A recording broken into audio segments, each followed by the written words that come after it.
that all of it, is some kind of sick joke. The Princeton study suggests that the entirety of existence, including time, marriage, migratory patterns of birds, continental drift, life itself, photosynthesis, human society, and the changing of the seasons, are all part of a massive, twisted ruse orchestrated by a spiteful cosmos. Look at you morons, taking this stupid video for your pointless newspaper. Everything's a joke. I'm a joke, you're a joke. The whole universe is a joke. We at the Onion Week in Review are compelled to inform viewers that while this entire segment is indeed one small part of the giant perverse joke, the upshot is that the next minute of your life will be no more or less pointless than if you were to spend it with a loved one, mentoring an at-risk youth, or simply wallowing in your own feculence. In other news, Harley Davidson and Jack Daniels collaborate on a local felony. A churchgoer blanks on why she's lighting a votive candle. And please ring the bell and the boy will come round momentarily for your bags. For more news, visit theonion.com/newsbeat.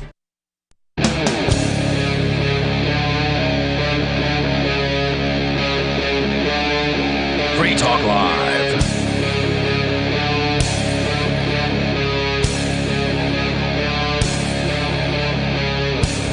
Spooky.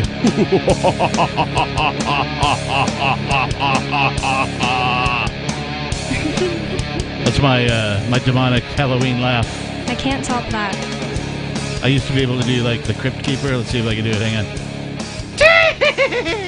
No, that was a poor rendition. You scared Coconut, my dog. Nice.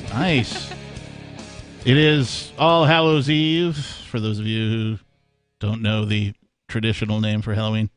All Hallows Eve. And Bonnie and Nikki are here tonight.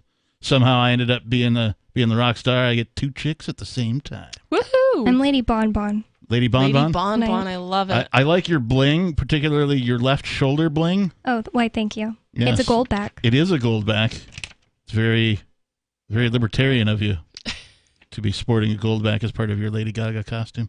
Lady Gaga's lyrics are pretty libertarian, but I doubt she is. Yeah. I've spilled the beans for all of our listeners. I've told them what you are instead of letting them guess, apparently. Well, you guessed in one guess last night, so. That's true, I did. And Nikki, are you dressed up? I am dressed up. What is your costume? Well, if I put my little mask on, I'm Monero Bodero. Oh, that's right. Yep. The Monero Bear. But it's just hard for me to do a radio show with the plastic covering my face. And I also can't see with it on, so that kind of makes things rather just look difficult through the as nose well. holes.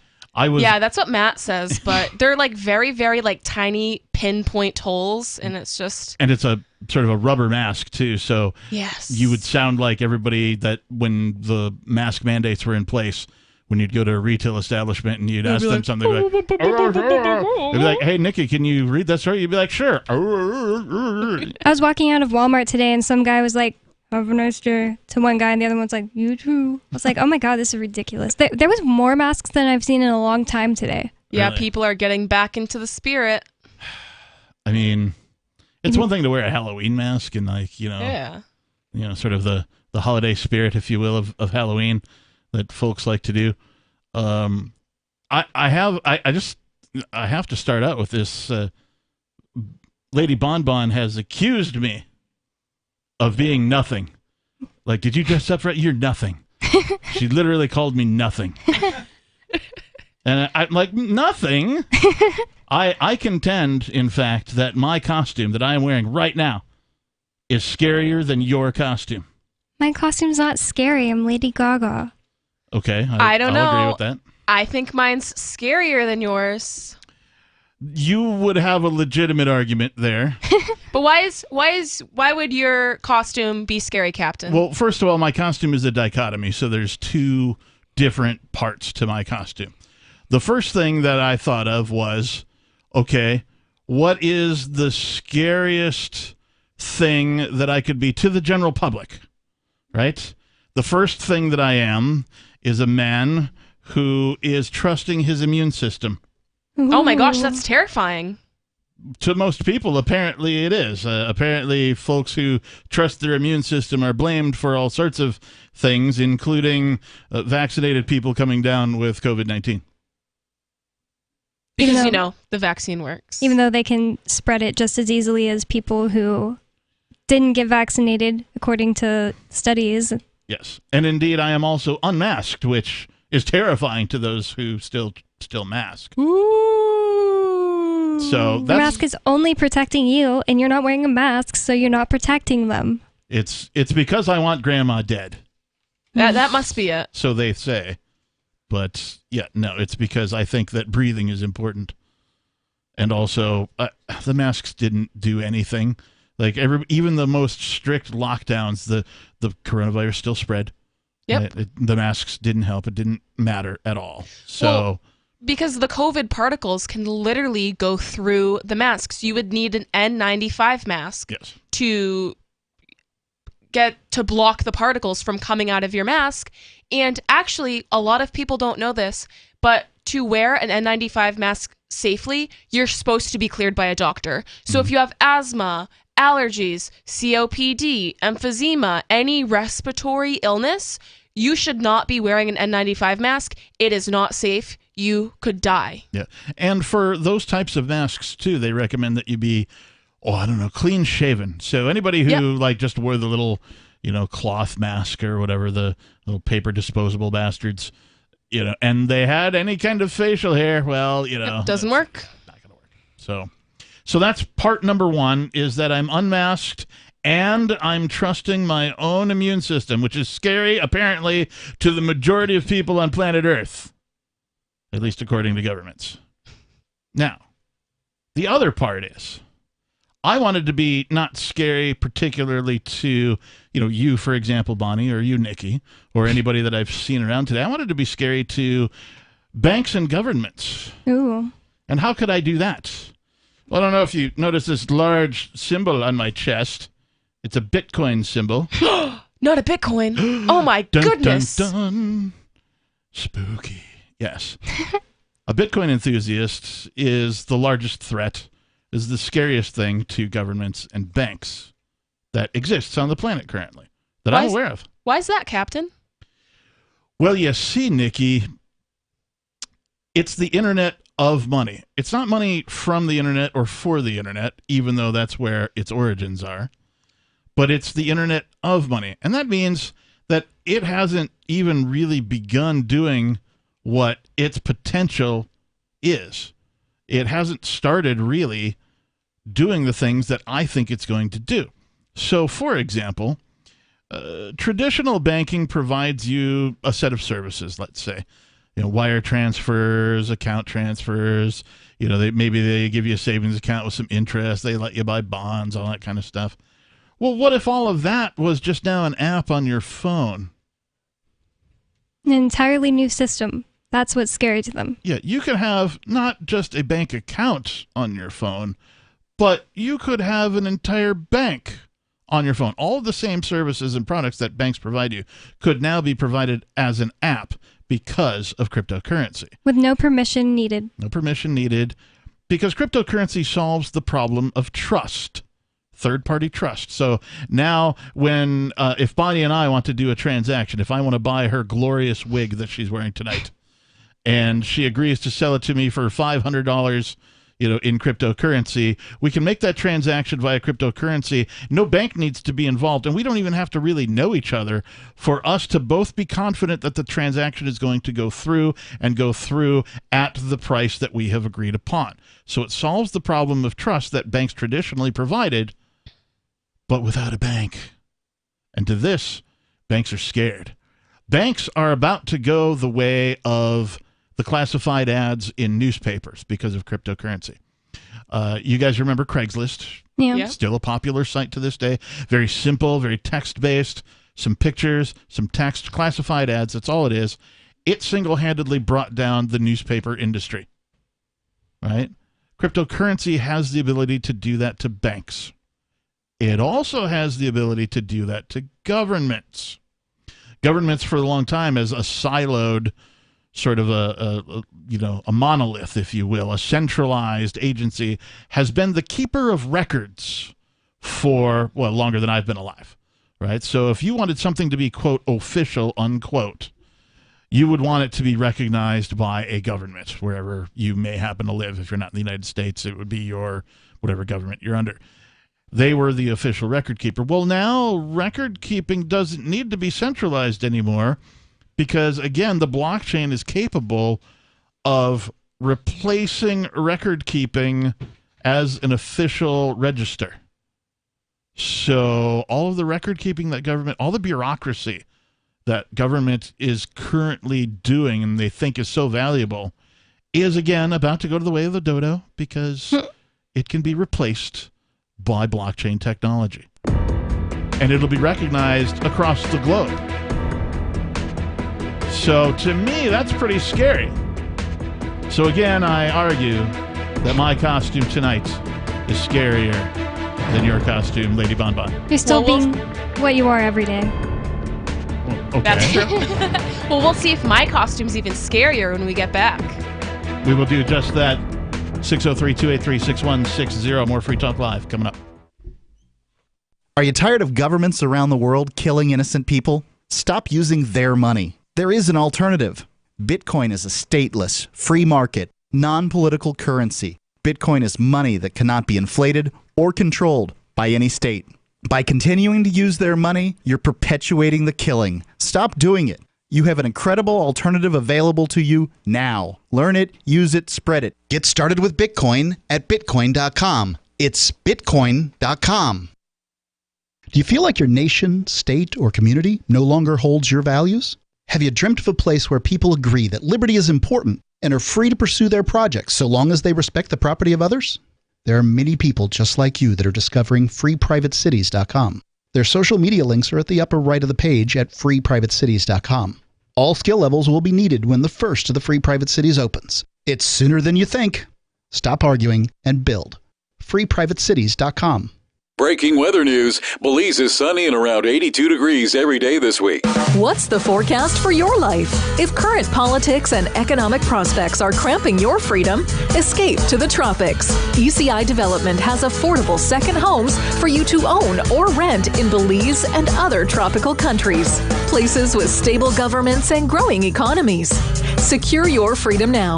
To find out more, send an email to ftl@ecidevelopment.com. When a lunar observatory detects a radio broadcast originating from Proxima Centauri, the nations of Earth discover their first contact with an alien race may also be their last. With the Proximans facing an extinction-level disaster, Earth must choose between sending a ship on a multi-year journey or allowing nature to take its course. Saving Proxima, a hard science fiction thriller by Travis S. Taylor and Les Johnson from BaneBooks.com. The Free State Project has reached its goal of 20,000 liberty lovers who've pledged to move to New Hampshire and get active to achieve liberty in our lifetime. Perhaps you're trying to figure out what part of New Hampshire should be your destination. If so, consider Keene. You'll find more than 150 reasons to move to Keene at move.freekeene.com. Keene is famous for its historic, publicity-generating activism, as well as being the liberty media capital of the world. It's home to freekeene.com, New Hampshire's destination for liberty activism, news, and opinion. For years, we've been compiling over 150 reasons to move to Keene at move.freekeene.com, where you'll learn about some of what's happening here and what makes Keene a great place to live. If you love liberty, you'll probably enjoy anywhere you end up in the Shire. But do your due diligence first. Please visit move.freekeene.com for the full list of over 150 reasons to move to Keene. That's move.freekeene.com.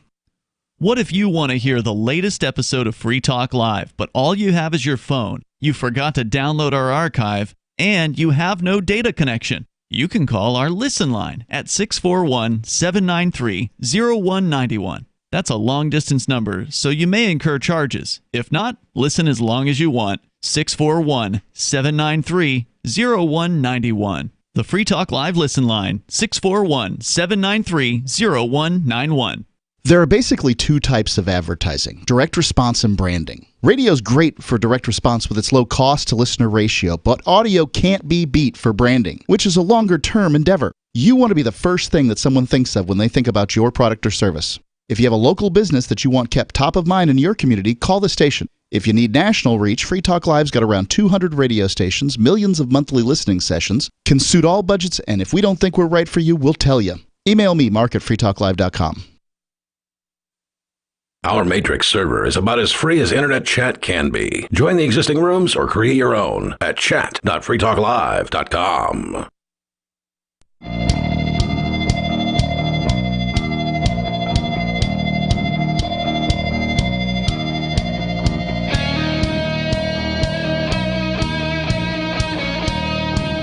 Yes, it is Free Talk Live. It's the spooky Sunday night Halloween edition. Do you guys have evil laughs?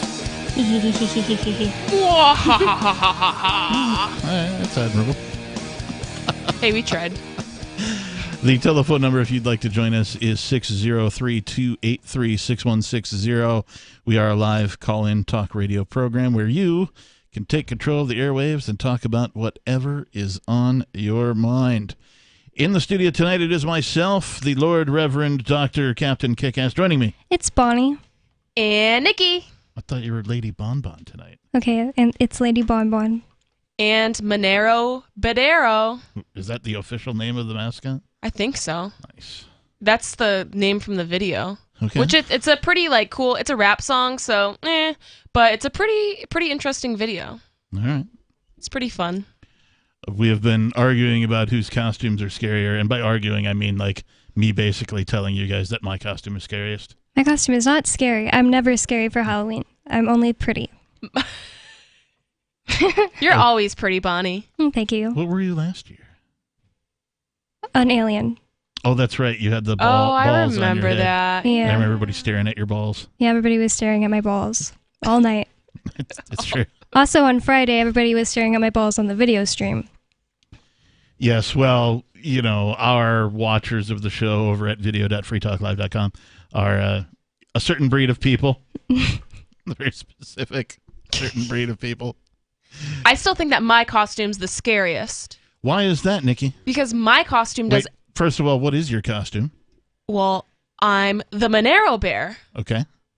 So Monero does pretty much everything that Bitcoin does, except it has fungibility and it has privacy. So where Bitcoin can be tracked, Monero can't.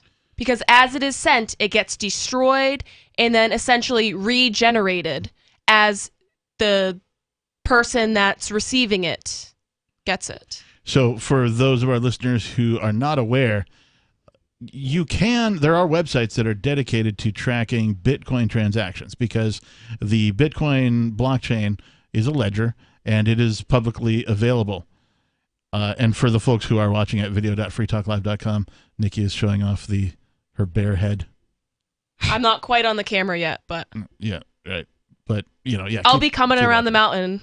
When I come. Anyway. Nobody, our co-host, thinks that Bitcoin is a honeypot from the government. Our former co-host. He's still a co-host. He's not here today. He's not allowed to be on. Right, until, the government decides that it's okay for him to... Yeah, until they restore his right of free speech. Yeah. He's still our co-host. I agree. He's with us in spirit. I did see him today. He's doing fine for our listeners who are not aware. He's, able to get out and about and do things and that kind of thing. He's just restricted from speaking. Publicly. That sounds unconstitutional. Sure does. He can't even get up on a microphone and speak in front of a crowd at a protest. Correct. Without, facing some sort of... Without, going against his bail conditions. Yeah, threat of being thrown back into a cage by the masters. I wonder if that's ever been done to anyone. I don't know. That's a great question. Well, one of the reasons for my costume today, or lack of costume, if you're Bonnie. Oh. I'm wearing a Bitcoin t-shirt. It's just a big Bitcoin logo. That's it. Other than that, I'm dressed, normally as I would. But there's a reason outside of the costume effect as well. Right, a Bitcoin enthusiast is scary to banks and governments, right? Because they're seeking to, eliminate war, for example, right? If you transact in cryptocurrency, governments, cannot use that to promote war. So if you want to end war, start using cryptocurrency. But also, October 31st is a different holiday than just Halloween. It is also the 13th anniversary this year of the day that the Bitcoin white paper was published by Satoshi Nakamoto. Now that's a real holiday. It is a real holiday. It's kind of scary that it's the 13th. But before we talk about that particular holiday, I do want to say that I believe Monero is a far scarier costume, so you win as far as scary costumes are concerned. Thank you very much. We've already decided that Bonnie wins for overall costume. Yes, So we did vote that Bonnie. Lady Bon Bonnie Bon won. has been awarded her 1 gold back for winning. Why, thank you. I also am wearing 6-inch heels, since you guys can't see that on the... It's true, with like spikes and stuff. Like Yeah. they look all very, heavy metal, if you will. I bought them to wear to a Kim Petras concert so I could see over people and nobody could, I was gonna say knock me over. you're not a tall girl, so putting those on makes you a bit taller than normal, eh? Yeah, I'm 5'2", the same height as Lady Gaga. Wow. I did that just for my costume. You are just a literal, what's the word I'm looking for? An encyclopedia. One could say that she was born this way. Cue the pop music. Wow. Does Captain know that song? I know that is the name of. Yeah. Okay. He reacted to it, so I was assuming so. This is what happens. I mean, you're on the show with the gals tonight. So I know. At first, I was like, "Oh, sweet, I'm on with the 2," and then I'm like, "Oh, I'm on with the 2 chicks." Wow. How's this gonna go? These are the types of shenanigans we love. We're girls that talk about Bitcoin, so it's good enough for you. That is. If there were, any 2 girls that I would prefer to be on this show with, it would be both of you. Oh, thank you. Thanks, Captain. So, from Bitcoin.com by astounding author Jamie Redman. Seriously, this guy's a prolific writer about cryptocurrency. He does write for Bitcoin.com, but he is a terrific writer, in my opinion. The headline reads, celebrating the seminal Bitcoin white paper Satoshi Nakamoto published 13 years ago today. All around the world, cryptocurrency supporters and proponents of blockchain technology are celebrating the 13th anniversary of the Bitcoin white paper. The summary of the inventor's creation was published on metdowd.com's cryptography mailing list on Halloween 2008, as it gave birth to an asset with a market valuation of over $1 trillion and sparked the creation of over 10,000 cryptocurrencies that followed Satoshi Nakamoto's innovative design. Why is it innovative? Well, he introduced proof of work as a solution to the Byzantine general's problem. So 13 years ago at approximately 2:10 p.m. Eastern Daylight Time, Satoshi Nakamoto published the Bitcoin white paper, a summary of the innovative network and native cryptocurrency that changed the world. The 12-part white paper starts off with an indented paragraph called an abstract, which explains that Bitcoin is a purely peer-to-peer version of electronic cash that would allow online payments to be sent directly from one party to another without going through a financial institution. Right on. And we will talk more about the glorious invention that Satoshi bestowed upon the world 13 years ago today. Coming up here on Free Talk Live.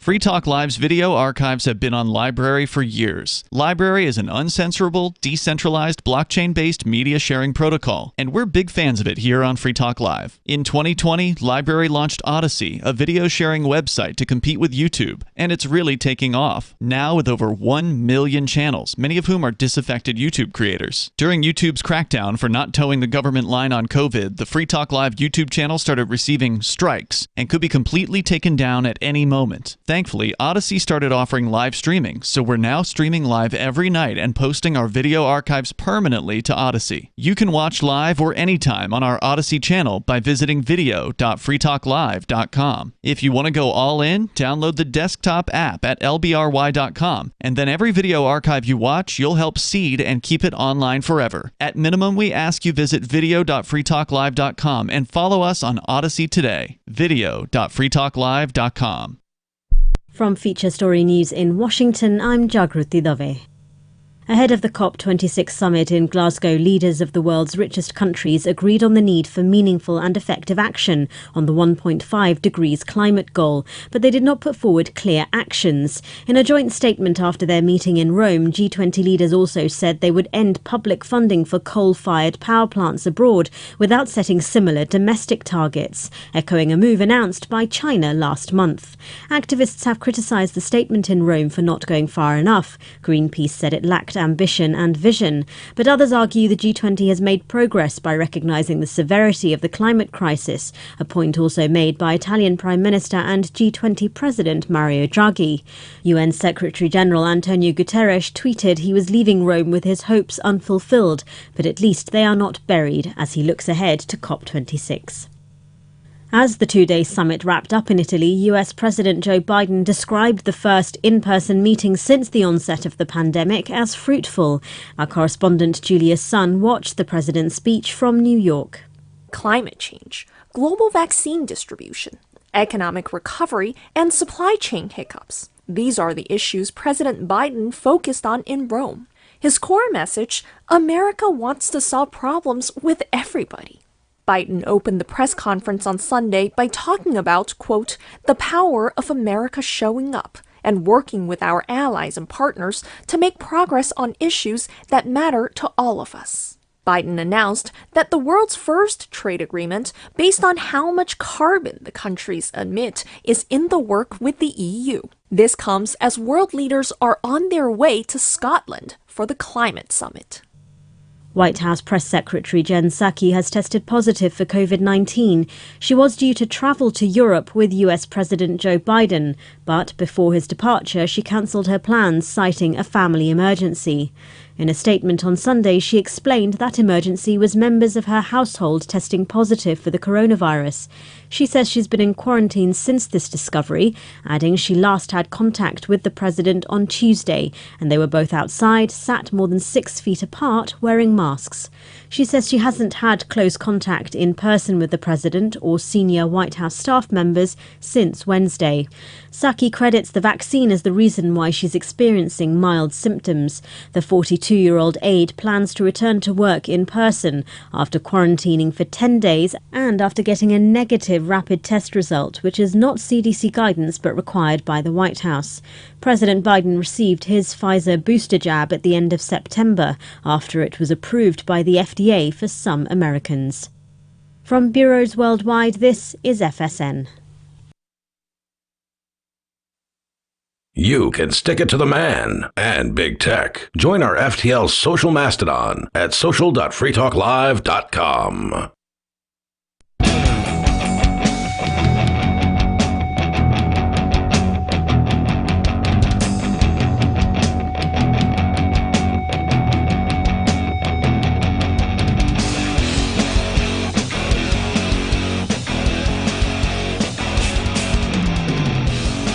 That's right. Dance. Dance, monkeys, dance. Dance, bitches. Oh my Can I call you god. bitches? I forgot you could say that on the radio. And no. Flush. You're like, go dump yourself, Captain. Go dump yourself. Speaking of dumps, just off topic, did you guys hear about the Joe Biden? Pooped his pants? Yeah. Yeah. No I mean, I way. didn't hear the details. It could be true. I hope he had a diaper on. Mr. Poopy Pants. I hope our... never mind. I was going to say, I hope our president doesn't, like, just regularly wear a diaper, but that could be offensive to some people. Depends. That's all right. Offend them. Depends. Get it? Then again, our president... Our president. It's not my Let's president. go, Brandon. No presidents are my president, nor have they ever been, nor will they ever be. No masters, no rulers. That's right. So they can all F off. F off? F off? Yeah, there we go. So it is interesting, though, that, like, that is getting play in the media as opposed to, like, you know... Something legitimate. Yeah. He pooped his pants. Yeah. Old man had an accident. Like, that's not really news. Happens every day, you know, to folks in, you know, nursing homes and the elderly and people with, you know, colon cancer and, you know, things of I that guess it's nature, just so. newsworthy because he's supposed to be the person in charge of the group, the corporation that claims to have control over us. Yeah. Yeah, that's a good point. Normally, the president of the United States isn't incontinent, Yeah. I would assume. It's weird that everybody in charge of this corporation is really freaking old. Yeah. Seems like most of them. I mean, there was what was it when Obama was running for president, and everybody was talking about it's about time we stopped electing old white men, right? Okay, so you're gonna elect an old black man? Well, he wasn't. He wasn't I mean, he that was old, pretty young right? when he got elected. He wasn't even gray 50. yet. Yeah. Oh, really? He didn't get gray until after he was in the presidency. Was he younger than JFK, or is JFK still the youngest president?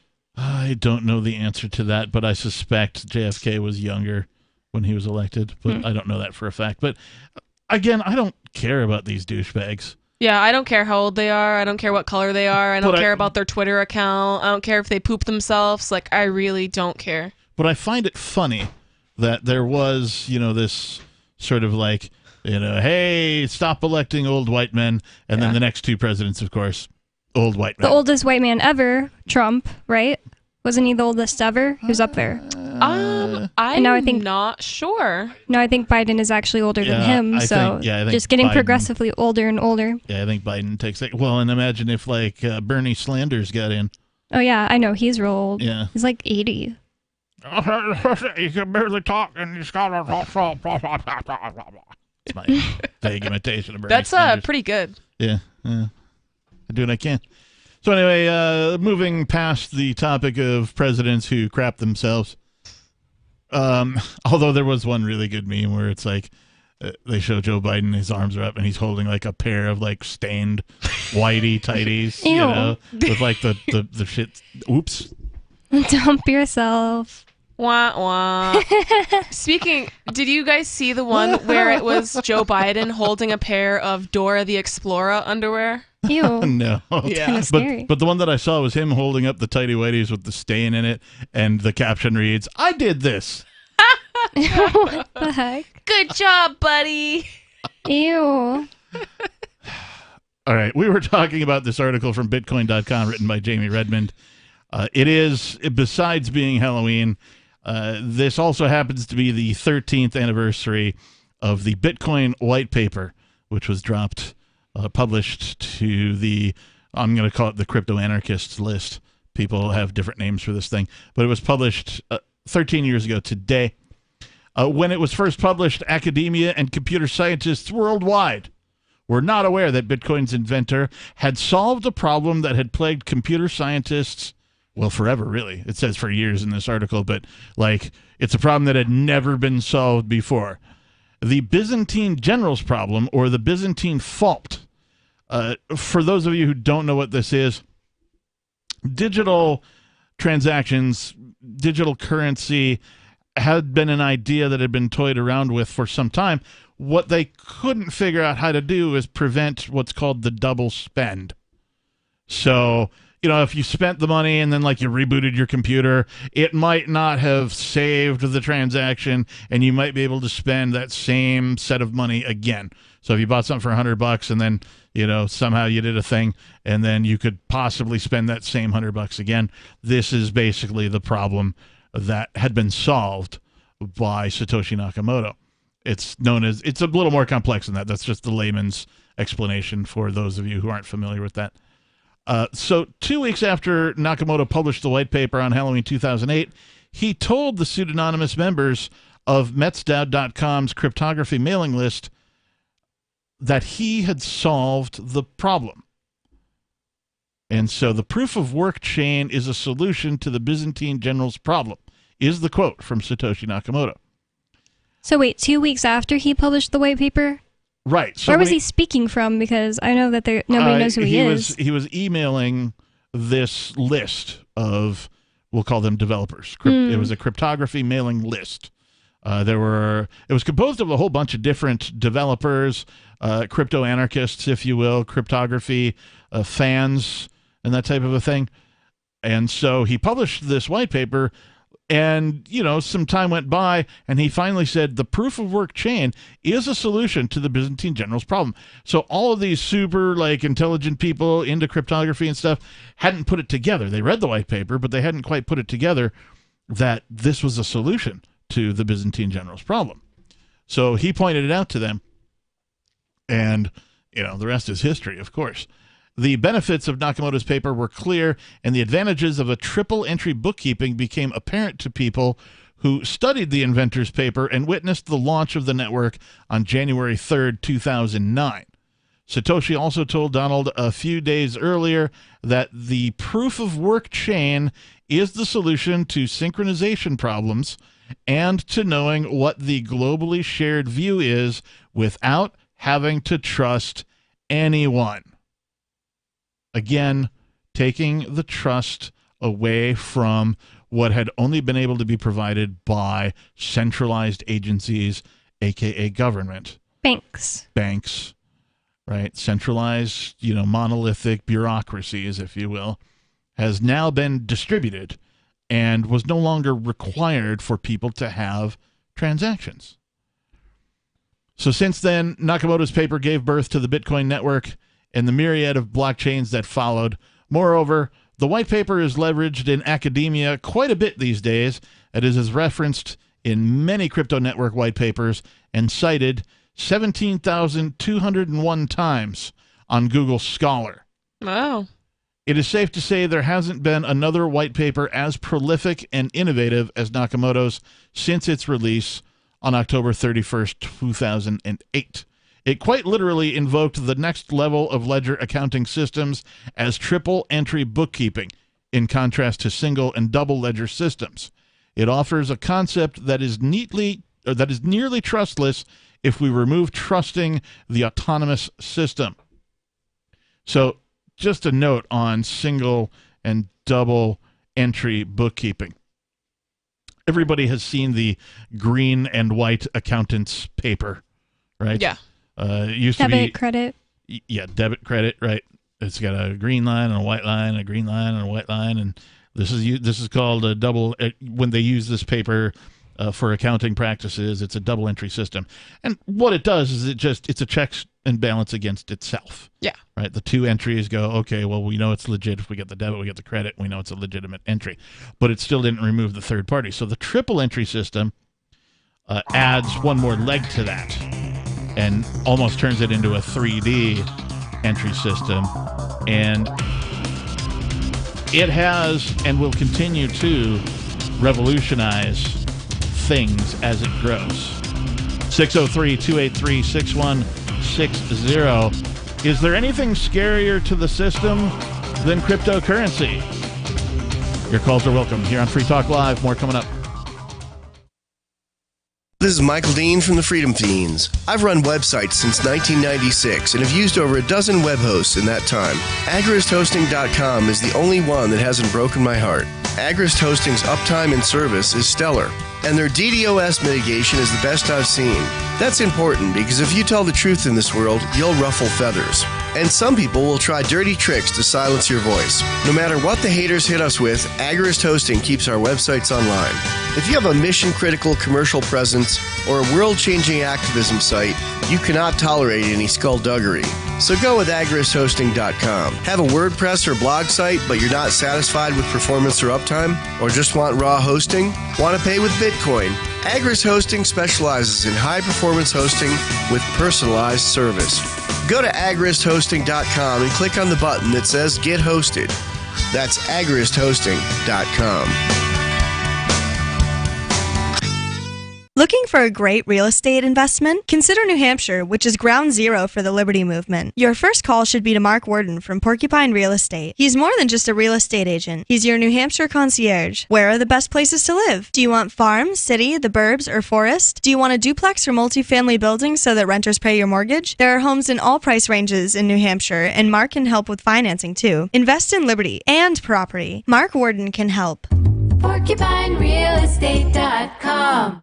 Tired of cancel culture? Sick of mega tech corporations holding an axe over your head? Join the LRN.FM Matrix chat server. It's self-hosted, so no one else can tell us what to do or say. Don't like the existing channels? You can make your own. You can even connect into some of our channels from other Matrix servers. It's federated. For the full LRN.FM Matrix experience, though, you should join our server via the step-by-step instructions at chat.lrn.fm.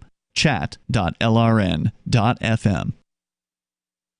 We have some good news. The indictments against Ross Ulbricht in the District of Maryland were dismissed with prejudice, meaning they can never be refiled. This is especially good because those indictments contain the only charge ever made that Ross engaged in murder for hire. This was a serious allegation that Ross Ulbricht denies. It was never prosecuted or ruled on by a jury, but was trumpeted by the federal government and the media as if it were proven fact. The Maryland court held these indictments for almost 5 years, poisoning Ross's case and leaving him under a cloud of unproven allegations.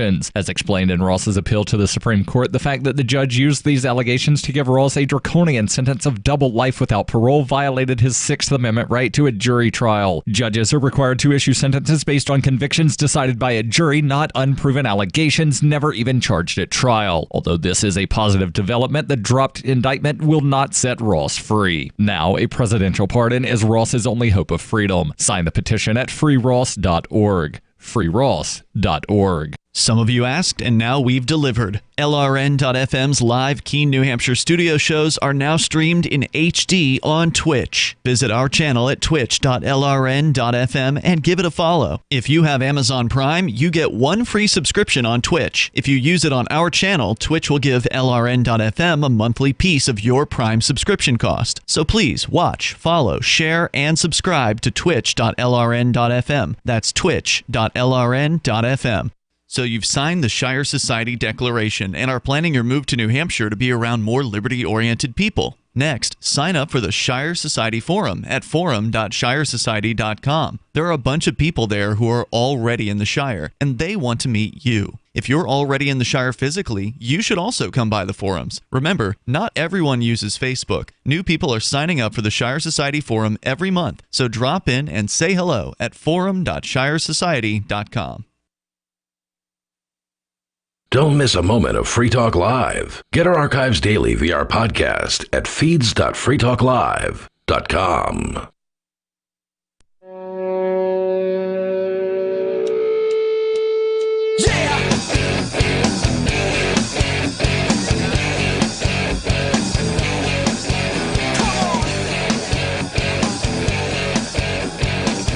Oh, there we go. Oh, I was like, are you muted? I was. I thought my wig was in the way of my headphones. No, it's my way of punishing myself for having to dump myself. For getting dumped. Naughty, naughty. I dump myself. Wait, isn't that that's a song? It's I don't know anybody else. When I swear on air, I have to dump myself. Whoa. Yeah. There you go. I don't know that song. I'm trying to remember who it is. He switched-a-rooed some lyrics. I did a parody is what I did. Three non-blondes or something? No, it's older than that. It's Is it a girl or boy? It's a girl. The name of the song is I Touch Myself. Oh. Yes. But I don't remember who the artist was. Do you have Divinities? Or? The Divinals? Divinals, yes. Well, I'm old. In case you didn't know that, this is Free Talk Live. The telephone number is 603-283-6160. In the studio tonight, it is the spooky version of the Reverend Captain Kickass and Lady Bonbon and Nikki, a.k.a. Monero Badero. We have been talking about this article from Bitcoin.com celebrating the 13-year, I'm calling it the birthday of Bitcoin. Even though Bitcoin wasn't actualized as a thing, a network, if you will, until 2009. The white paper, however, was published earlier than the inception of the network by Satoshi Nakamoto on October 31st of 2008. So today is a Bitcoin holiday in addition to being Halloween. And that's one that I'm celebrating. And I have to tell you that Bitcoin.com is the best source for learning about cryptocurrency. You can go there now and click on Get Started at the top of the page. Once you do that, you'll find all sorts of valuable information neatly organized to suit your needs. There's no longer any excuse to ignore this very important and world-changing information. If you are a knowledgeable crypto user, you can check out news.bitcoin.com and get the latest headlines for all of the news that's relevant to you. Bitcoin.com is your source for everything crypto, like getting a wallet app, mining, trading, and all the latest cryptocurrency news, all on a very slick and easy-to-use website. Please visit Bitcoin.com. All right, so Nakamoto's paper gave birth to the Bitcoin network and the myriad of blockchains that followed. Moreover, the white paper is leveraged in academia quite a bit these days. It's referenced, we talked about, in 17,201 times on Google Scholar, etc., and so on. Bitcoin transactions are pseudonymous, and its users can add as much privacy as they want, as the system offers both public transparency and privacy at its core. The traditional banking model achieves a level of privacy by limiting access to information to the parties involved and the trusted third party, the white paper details. The necessity to announce all transactions publicly precludes this method, but privacy can still be maintained by breaking the flow of information in another place by keeping public keys anonymous. And certainly cryptocurrencies like Monero and other privacy coins do put this to very good work and good use as they have grown in their popularity as well. Just as the printing press changed society for the better and allowed people to learn without an apprenticeship, and just as the combustion engine made traveling a whole lot faster, Satoshi Nakamoto's Bitcoin invention is one that has forever changed the world. And I just want to go back for a minute and talk again about bookkeeping, right? The dual entry bookkeeping. When this invention was created, it revolutionized mankind. Right? All of a sudden, it was the dawn of the industrial era, right? All of a sudden, things were being done more efficiently because now people could project things like inventory that they would need over a period of time and like order things in advance. And it affected finance in such a profound way that it literally revolutionized all of humankind. And so to have now, something else, an ingredient added to that dual entry bookkeeping system that makes it trustless. We haven't even touched the beginnings, the tip of the iceberg, if you will, of what cryptocurrency can do. I still predict that it will eliminate banks, and governments better be careful too, because it has the ability, it has the potential to eliminate everything that they do. You know what we need for that to happen? People need to stop thinking of cryptocurrency as just an investment or a stock. Sometimes I get that at work when somebody's like, yeah, I've never seen this store before. I passed by it a lot. My first time in, I always try to say, just so you know, we take cryptocurrency.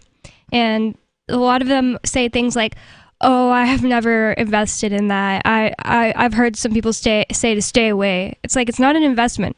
It's a whole new system. Yeah. It's not a stock. It's nothing. It shouldn't be anything like that. It shouldn't matter if the number goes up. The number is going to go up because inflation. Right. I mean, like the dollar is going to crash. Absolutely. And that's why it's going up, is because the US dollar is becoming worthless. And people say a lot, oh, I wish I invested in Bitcoin or cryptocurrency sooner. Right. This is still the very beginning. It is not too late to, and I just use the language as well, invest, but it is not too late to get your hands on some cryptocurrency. This is the very beginning. Yeah, even Monero right now, I think it's only in the 200s. Yep. And I think as the US dollar plummets, it is going to skyrocket. So now is the time. It is not too late. Get your hands on some cryptocurrency.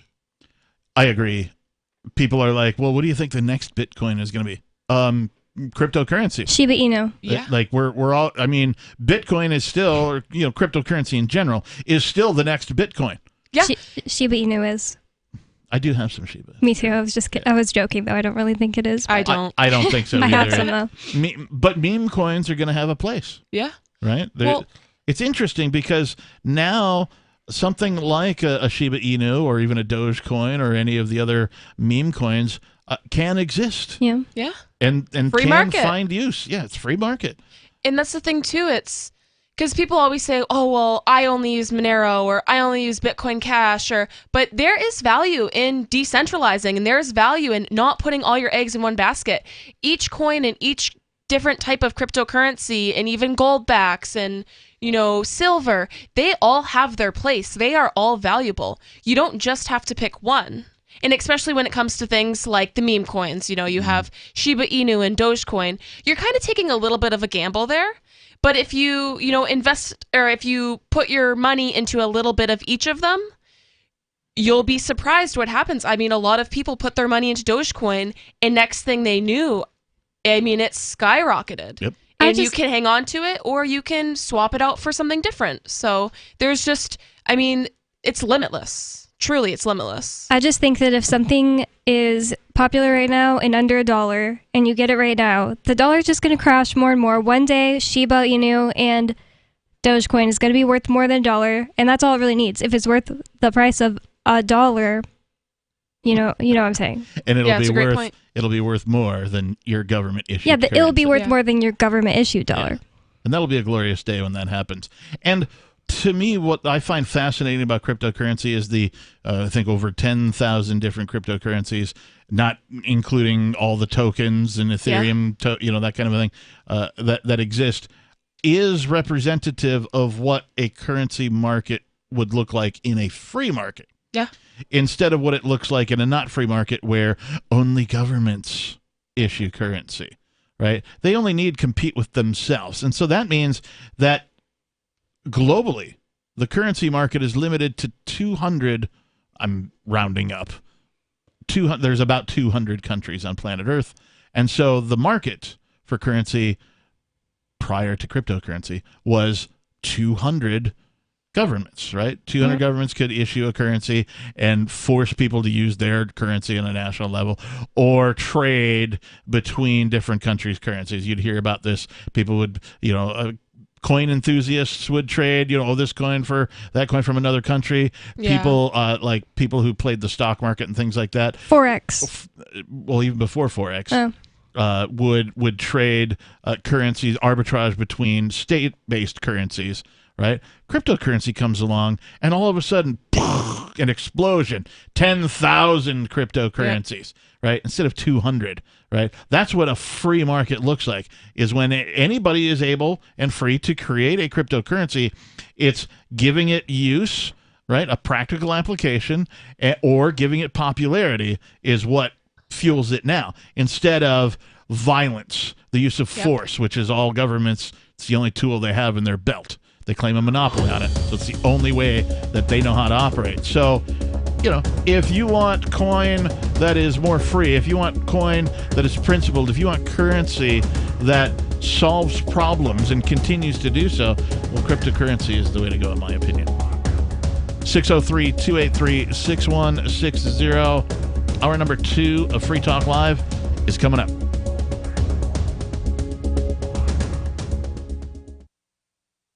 Are you tired of governments murdering people around the world? Stop using their money. There is an alternative. Bitcoin is a stateless, free market, non-political currency. Bitcoin cannot be inflated or controlled by any government. By using their money, you are helping the state. Stop doing it! You have an incredible alternative available now. Learn it, use it, spread it. Get started with Bitcoin at bitcoin.com. That's bitcoin.com.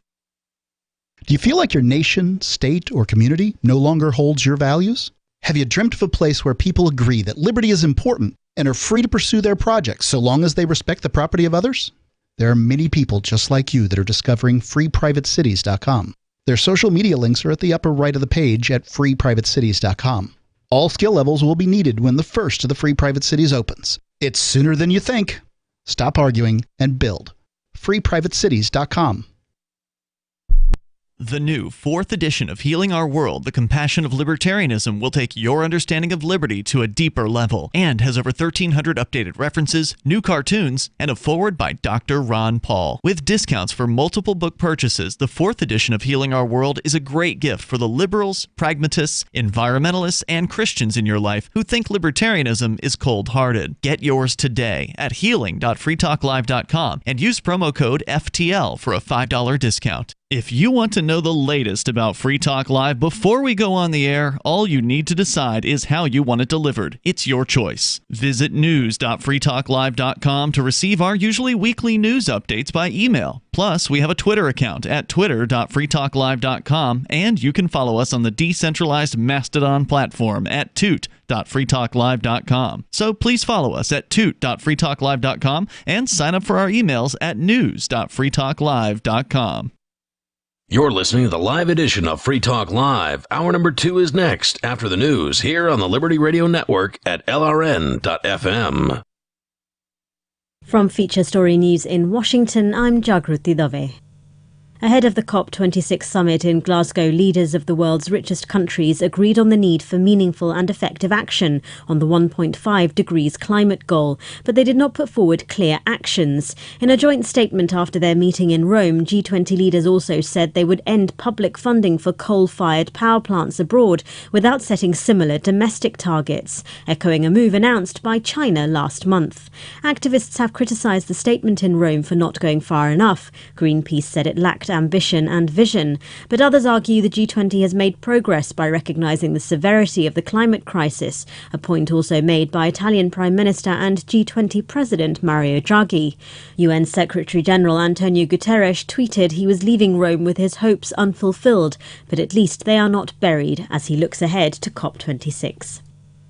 As the two-day summit wrapped up in Italy, US President Joe Biden described the first in-person meeting since the onset of the pandemic as fruitful. Our correspondent Julia Sun watched the president's speech from New York. Climate change, global vaccine distribution, economic recovery, and supply chain hiccups. These are the issues President Biden focused on in Rome. His core message, America wants to solve problems with everybody.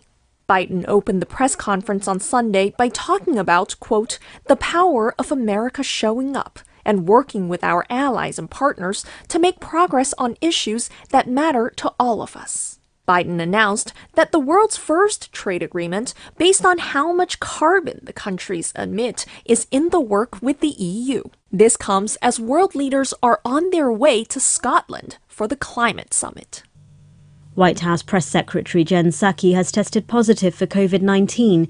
She was due to travel to Europe with US President Joe Biden, but before his departure, she cancelled her plans, citing a family emergency. In a statement on Sunday, she explained that emergency was members of her household testing positive for the coronavirus. She says she's been in quarantine since this discovery, adding she last had contact with the president on Tuesday, and they were both outside, sat more than 6 feet apart, wearing masks. She says she hasn't had close contact in person with the president or senior White House staff members since Wednesday. Psaki credits the vaccine as the reason why she's experiencing mild symptoms. The 42-year-old aide plans to return to work in person after quarantining for 10 days and after getting a negative rapid test result, which is not CDC guidance but required by the White House. President Biden received his Pfizer booster jab at the end of September after it was approved by the FDA for some Americans.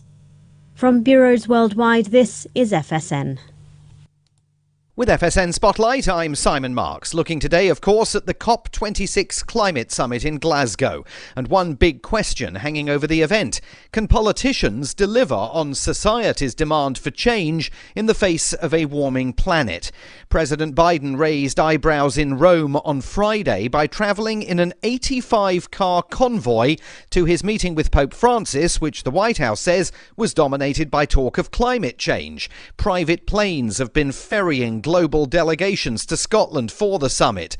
Juliet Davenport is a climate scientist and environmental activist who now runs Atrato On-Site Energy, a renewable energy investment trust. I think our leaders do need to take a big step forward, and they do need to think much more carefully about the optics of what they do. Right. I think companies are making bigger steps in some senses than the politicians. We're seeing global corporations committing to 2050 targets by 2030. Yep. We've got lots of investment coming into the sector, lots of supermarkets looking at putting solar panels on the roof to reduce their cost and improve their carbon. So personally, I think business will make this happen, and we might leave the politicians in our wake. She says COP26 will show whether politicians are capable of catching up with the moves private business has already made to combat climate change. Activists, of course, argue both the public and private sectors need to be doing far more.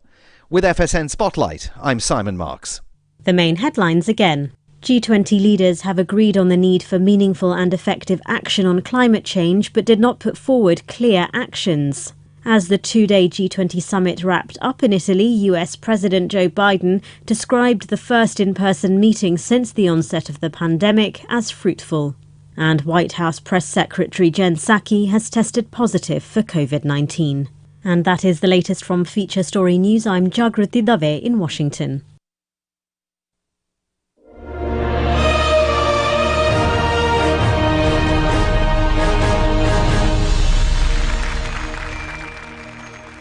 People love photography. But when we thought about photography, we realized one thing. Humans are limited to looking at photos with our eyes. That's a problem, right? So we made an app, PicSong, the first program that turns your photos into music if you want to do that for some reason. It puts the power in your hands. You get to decide why you need this. I can't tell you why you need this. It's not my job. Who is this app for? Maybe it's for students, or artists, or blind people. But can it turn your music into photos? No, it can't. Do you get to keep the original photo? No, it gets deleted. Always back up your photos before using PicSong. This is the Onion News Network.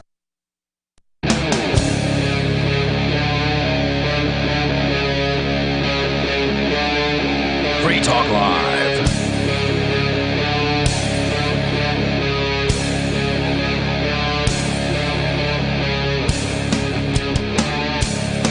Free Talk Live. We are a live call-in radio talk program where you can take control of the airwaves and talk about whatever is on your mind. The telephone number in the studio is 603-283-6160. Again, 603-283-6160. In the studio tonight, it's myself, the captain. It's Lady Bonbon. And Nikki Sunshine, Monero enthusiast. Nice tagline. Very well. All right. Pretty soon you'll have as many titles as me. I know. It's not a competition. I like to switch mine up, though, you know? It's not a competition, Bonnie. I don't like titles. Me neither. That's why I have so many. Oh, okay. I know. It's a interesting, it's almost like, what do you call it, reverse psychology? Yeah. Right? So I just have a ridiculous amount of titles to showcase that titles are really useless. But when Ian marries me, I will just, every time you say, and I'll say, Mrs. Ian Freeman. Aww. That one's a good one. The only one I like. I'll start referring to you as the Mrs. To Mrs. Yay! Yeah. We're going to think we're married. Whatever. One big happy family. Although I think we're all married. I think you were gone for a minute just here recently, and I was doing a show, and I'm like, "Where's the wife?" Nice. I moved here from elsewhere because of, well, things like Free Talk Live. There's a larger liberty movement here in the state of New Hampshire. Things like the Free State Project, things like NH Exit, for example, are here. And that's one of the reasons why I came here, because for too long the federal government has overstepped its bounds. It's refused to abide by the Constitution, and it's committed heinous war crimes both abroad and at home, and they continually do so. They've destroyed the currency. They don't seem to care about their routine violations of human rights, and even if that wasn't the case, though, I find it completely absurd that people in some faraway place, thousands of miles away, get to determine who and how I am ruled over. At nhexit.us, we're trying to change all of that.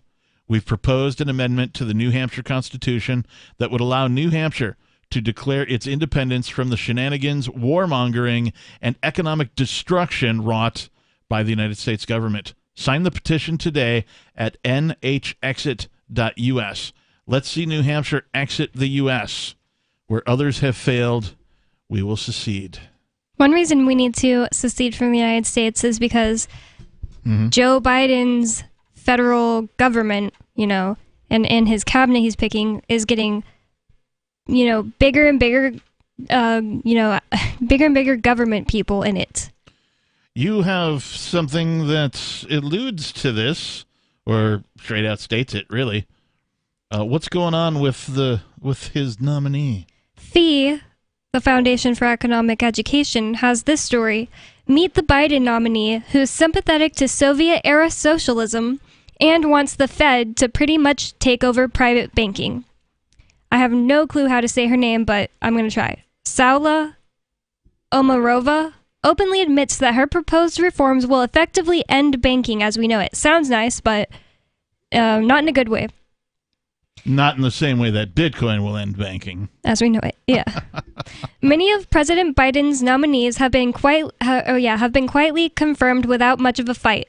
But the president's nominee for comptroller of the currency, Saula Omarova, is drawing backlash for her extreme economic views.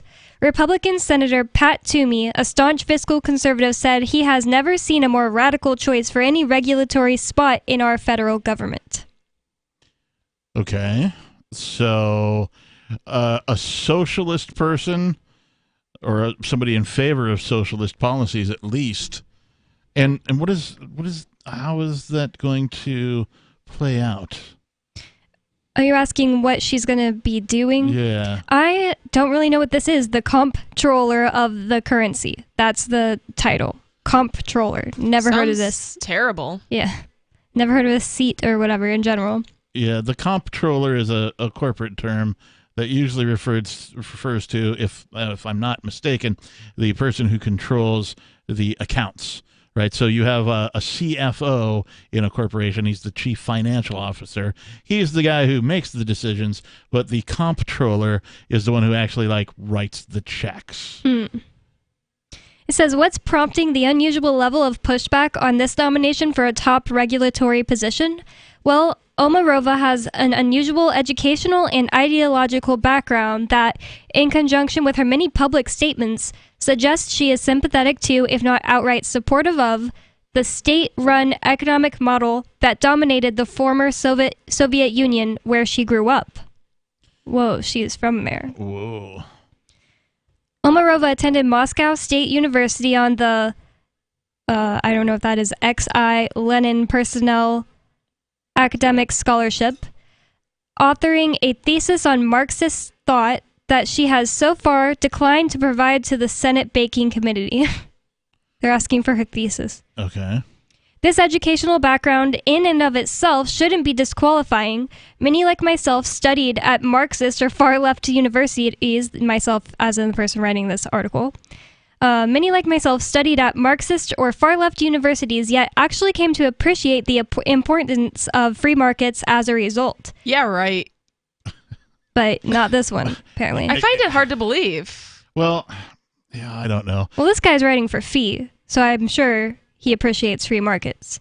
I would think... Yeah, but he's not saying she is. I would think, though, that, and maybe the article explains more, but I'm just thinking in my head right now that if you put somebody with, a socialist sympathetic mindset in control of something like the Federal Reserve, it might actually hasten, bring about quicker, the demise of the dollar. Yeah. I get the person is saying this could be horrible, putting this type of person in charge of the purse strings. That is one perspective of it. Yes, consumers will suffer and the dollar will collapse even further. It's already more than 98% worthless compared to, 100 years ago. And it's, they're just inflating the heck out of it. So it's getting worse and worse. Prices are increasing. We're seeing inflation, real inflation now at the grocery stores, at the gas pumps, all that kind of stuff. And it's not going to go away. It's just going to get worse. But putting somebody like this in control of that might actually make it collapse quicker.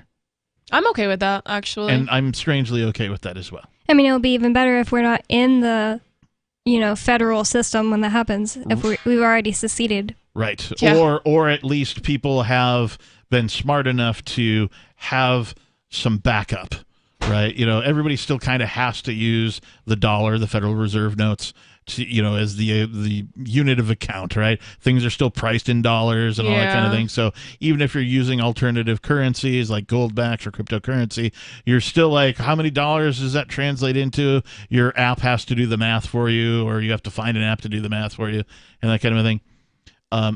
But people should be smart enough to have some backup. Put a percentage of your savings in some of these alternative currencies, because the quicker everybody begins to exit state-based currencies, that is government currencies like the Federal Reserve note, the dollar, the better off humankind is going to be. Because when the dollar does collapse, and it's not a question of if, it's a question of when. It's mathematically impossible for it to keep going. So it's a question of when will it collapse. If people have some sort of backup, they've got their wealth diversified, it'll reduce the harm that comes to humanity. Yeah, it's going to hurt a lot less. And if we want to take a quick tour back in history to the Great Depression, something similar that kind of happened with the stock market, how everyone kind of got on high alert, like, oh, this thing is crashing, this isn't good. Everybody pulled out all at once. That's kind of what's going to happen with the US dollar, I'm predicting, relatively soon. Once people wake up and smell the roses, so to speak. Yeah, the bank run will be on, and there's not enough physical dollars in existence for everybody to pull their money out of the banking system. Yeah, you'll be trying to. Your bank will be like, sorry, we don't have it. Yep, and you'll be SOL, as they say. 603-283-6160. We'll talk more about this socialist person when we come back. Breaking weather news. Belize is sunny and around 82 degrees every day this week. What's the forecast for your life? If current politics and economic prospects are cramping your freedom, escape to the tropics. ECI Development has affordable second homes for you to own or rent in Belize and other tropical countries. Places with stable governments and growing economies. Secure your freedom now.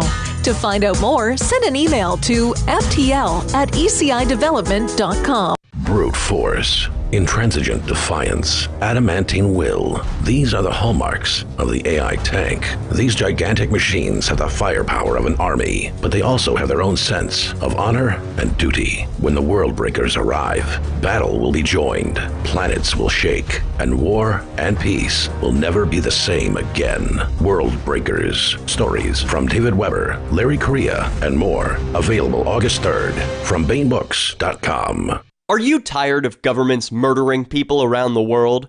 Stop using their money. There is an alternative. Bitcoin is a stateless, free market, non-political currency. Bitcoin cannot be inflated or controlled by any government. By using their money, you are helping the state. You have an incredible alternative available now. Learn it, use it, spread it. Get started with Bitcoin at Bitcoin.com. That's Bitcoin.com. Do you feel like your nation, state, or community no longer holds your values? Have you dreamt of a place where people agree that liberty is important and are free to pursue their projects so long as they respect the property of others?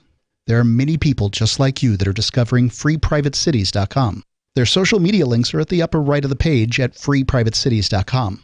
All skill levels will be needed when the first of the Free Private Cities opens. It's sooner than you think. Stop arguing and build. freeprivatecities.com. Join liberty-minded voluntarists, anarchists, and libertarians from June 27th through July 3rd for the 6th annual Fork Fest at Rogers Campground in the beautiful White Mountains of New Hampshire. Fork Fest is a fork of the Porcupine Freedom Festival, which sold out for the first time in 2021. Fork Fest takes place the week after Pork Fest, but Fork Fest is decentralized, which means that there's no ticket cost and no one is in charge. All you have to do to join the fun is reserve your camping site, RV site, or motel room with Rogers Campground for June 27th through July 3rd. There's no better place to celebrate Independence Day than around other freedom-loving activists in the Shire. You can find out more at the unofficial website, forkfest.party. You can also connect with other attendees on the Forkfest Telegram and Matrix chat rooms, as well as the Forkfest forum. You can find links to those at forkfest.party. We hope to see you there. Forkfest.party. The LRN.FM social media channels have been revamped. We've eliminated Facebook and focused on other platforms like Twitter and Mastodon, the decentralized alternative to Twitter. On our accounts, you'll find posts from multiple LRN.FM show hosts together in one place. Follow us on Twitter at twitter.lrn.fm, or better yet, move to the decentralized Mastodon social media platform at toot.lrn.fm, toot.lrn.fm. I think you'll like it. My name is Jacob Hornberger. I'm president of the Future of Freedom Foundation, which Congressman Ron Paul awarded for having an outstanding freedom website. Write us at fff@fff.org, and we'll send you a free 3-month subscription to our monthly journal of libertarian essays and our booklet, Economic Liberty in the Constitution, which George Mason University economics professor Walter Williams praised in a recent column. That's fff@fff.org.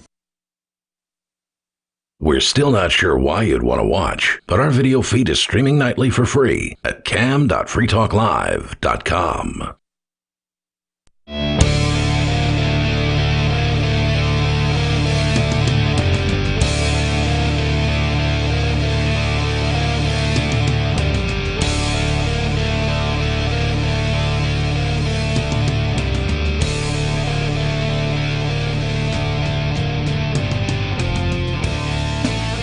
Well, it looks like old poopy pants child sniffer has got somebody he wants to put in charge of the money, who apparently is from the Soviet Union, sympathetic to the socialist ways and the Marxist theories of economy. And Bonnie has been talking about that. But it is Free Talk Live, 603-283-6160. In the studio, it's myself, the captain. It's Lady Bonbon. And Nikki. And it is Halloween. It's also the 13th anniversary of the Bitcoin Whitepaper. So happy dual holiday to all of our listeners. We'll get back to the story and Lady Bonbon in just a minute. But first, let's go to David in New Mexico. David, you're on Free Talk Live. Ladies, looking good, looking good. Hey, thanks, man. Well, thanks. Yeah, I was talking to Captain. That was obvious, wasn't it? That's right. I qualify as two ladies. There are 4 of us here. 2 of them are me. Oh, Gemini. Gemini, yeah. Who's Jim? Jim Gemini. and I. Oh, Gemini. Oh, my goodness. Gemini. Hey, I'm schizophrenic, Gemini. and so am I. So, well, before I get to what I called about, in that vein, so, Captain, what you should have done is ask Bonnie to Oh, we lost you. and in addition Yeah, we lost you. Kind of an odd spot. That was like serendipitous. it's as if the phone gods had censored you, David. Yeah. Like Yeah. you're like, Captain, what you should do is. Yeah, I was like, did he dump himself? So Okay. you want to try that again, David? what you should have done is ask Bonnie to dress you up as her twin, her match, in drag, and then in addition to being a Lady Gaggia, you would have been Captain Chickass. Oh my god. Well, that would be pretty good. David, I've been wanting to talk to you recently. Yeah, Bonnie's actually very glad you called. So you haven't called go while ahead. I've been on recently. I gotta go. You've been avoiding her. You don't have to go. What did I do? I wanted to say that I drove through New Mexico recently, and I totally forgot, but my plan was to make a sign to go on the back of my car that said F. Judge M. Monica Zamora, but I forgot. Oh, cool. You should have done that because people would know who you were talking about. That'd be Everybody awesome. knows everybody. New Mexico's a small town, right? It kind of did have that feel. Basically, yeah. You know anybody in New Mexico, if you say it on the radio right now, the word will get to them within 5 minutes. I don't know that this person is from New Mexico, but when I spent some time in New Mexico, I met a person named Dan Garrett, who is Pat Garrett's great grandson. Right, yeah. Pat Garrett being the Billy the Kid's, former friend who was then hired to go find him and hunt him down and kill him. And so he would go around with his wife doing Old West shows. And so he had a 44 that he busted out one day. We were at a campsite, and he's like, "Have you ever shot a 44?" And I'm like, "No." And he's like, "Well, you're gonna today." And I'm like, "Oh, okay." Yeah. And basically yanked my arm. My shoulder hurt for like a week. Like I was holding it wrong because I was a novice and that kind of thing. But he did this great thing. He was, like I said, he put on Old West shows. So his coolest trick, his finisher, if you will, at least for the time that I knew him, was that he could use a bullwhip, a leather bullwhip, and stand, I don't know, however many feet away from you it was. And if you put a cigarette in your mouth, he could take that cigarette out of your mouth using the tip of the bullwhip without scary. hitting you in the face. Whoa. And it was pretty impressive. You hope. Well, You hope. I did. Fortunately, there was lots of whiskey involved, so. It whips your eye. But at any rate, did you get to say what you? Yeah, that was it. Yeah, well, guaranteed. He is probably already listening by now. The word has probably already got to him that you were talking about him, and and let me remind you, Captain, that 44 that made your arm sore. Mm-hmm. Remember how old I was when I shot that? No. 12? 10. 10. Okay. 10. Everybody in the West claims to be related to or to know somebody who knows somebody who either was related to Billy the Kid or that serial killer from Utah. So the interesting thing about this guy, I think Dan was his name, Dan Garrett, is that he had documentation, right? He put on an Old West show, so if he's going to make a claim like, I'm the great-grandson, he had to have documentation of how that all worked, and so he could run you through that. But the reason I believe him more than any other reason that he is who he says he is because he's also the father of 70s pop star Leif Garrett. And he, like I said, whiskey was involved, and at some point he started talking about how his son's drug habit cost him like an entire ranch. Like he owned several ranches, and he had to like liquidate a whole ranch just for court costs and getting him out of jail and lawyers' fees and all that stuff, just to keep his pop star son from suffering the consequences. So yeah, no kidding. Plus it basically cost his kid his entire career, I believe. And it's Jeffrey Dahmer, I think. Everybody in Utah is like, oh yeah, my grandma got approached by Jeffrey Dahmer, and then she ended up having to leave, so he didn't abduct her. What if he had abducted her? I wouldn't exist. Huh. So, David, what were you calling about tonight? I forgot. Okay. Well, thanks for the call then. Said he had to go. Yeah, he did. Well, that was as soon as he heard that you wanted to talk to him. He's like, oh, I got to go. He really hasn't been calling anytime that I'm on. It's always surprising. I'm like, when is David going to call? Yeah. Well, and usually you're not here on Sunday, so thank you for being our guest this week. Yes. We appreciate you doing that on Halloween as well. We're trying to, keep a little bit of a rotation going on here on Free Talk Live. But you and I used to do Mondays? Fridays. Fridays, that's right. Thank you. I know. I haven't been on a show with you at all recently. Yeah. But here you are. Yeah. Yay. Yay. And, of course, Nikki, who's always here. Yay! I do Wednesdays with Nikki sometimes, so that's why it has been a while, I think. We did a Wednesday a couple weeks ago together, I think. Right? Yeah, when we went to the protest. Yeah. Oh, yeah. So we were talking about Mr. Poopy Pants Child Sniffer has some sort of a nominee for what position? Something in the comptroller? The comptroller of the currency. Yeah. And this person is educated, or is from the Soviet Union, or the former Soviet Union, was educated in a Marxist-type economics environment. And what else? This person is saying, the person who wrote the article from FEE, the Foundation for Economic Education, is saying that the educational background this woman has in and of itself isn't really an issue. He says even himself, he was educated at a Marxist or far-left university, but came to appreciate the importance of free markets as a result. But Omarova appears to have learned all the wrong lessons from her personal and academic experiences in the Soviet Union. Quote, "Until I came to the U.S., I couldn't imagine that things like gender pay gap still existed in today's world," Omarova wrote in a 2019 tweet. "Say what you will about old USSR, there was no gender pay gap there. Market doesn't always know best." Wow. I find that hard to believe. Oh, it's all about perspective. It's all about perspective. The government said there was none. 603-283-6160. Do you think a socialist should be in charge of money? If you want to bring more liberty into your community, there's something you should see. Intercoin, the movement you might want to join. If you like Bitcoin, break through. It's true.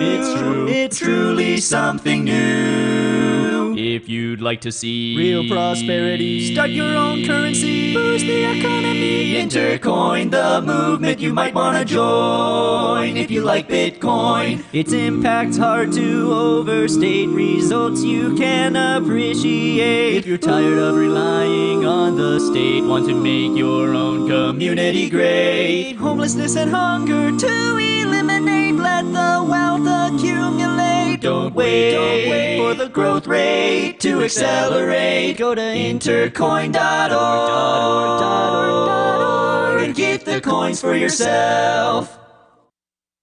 From Feature Story News in Washington, I'm Jagruti Dave.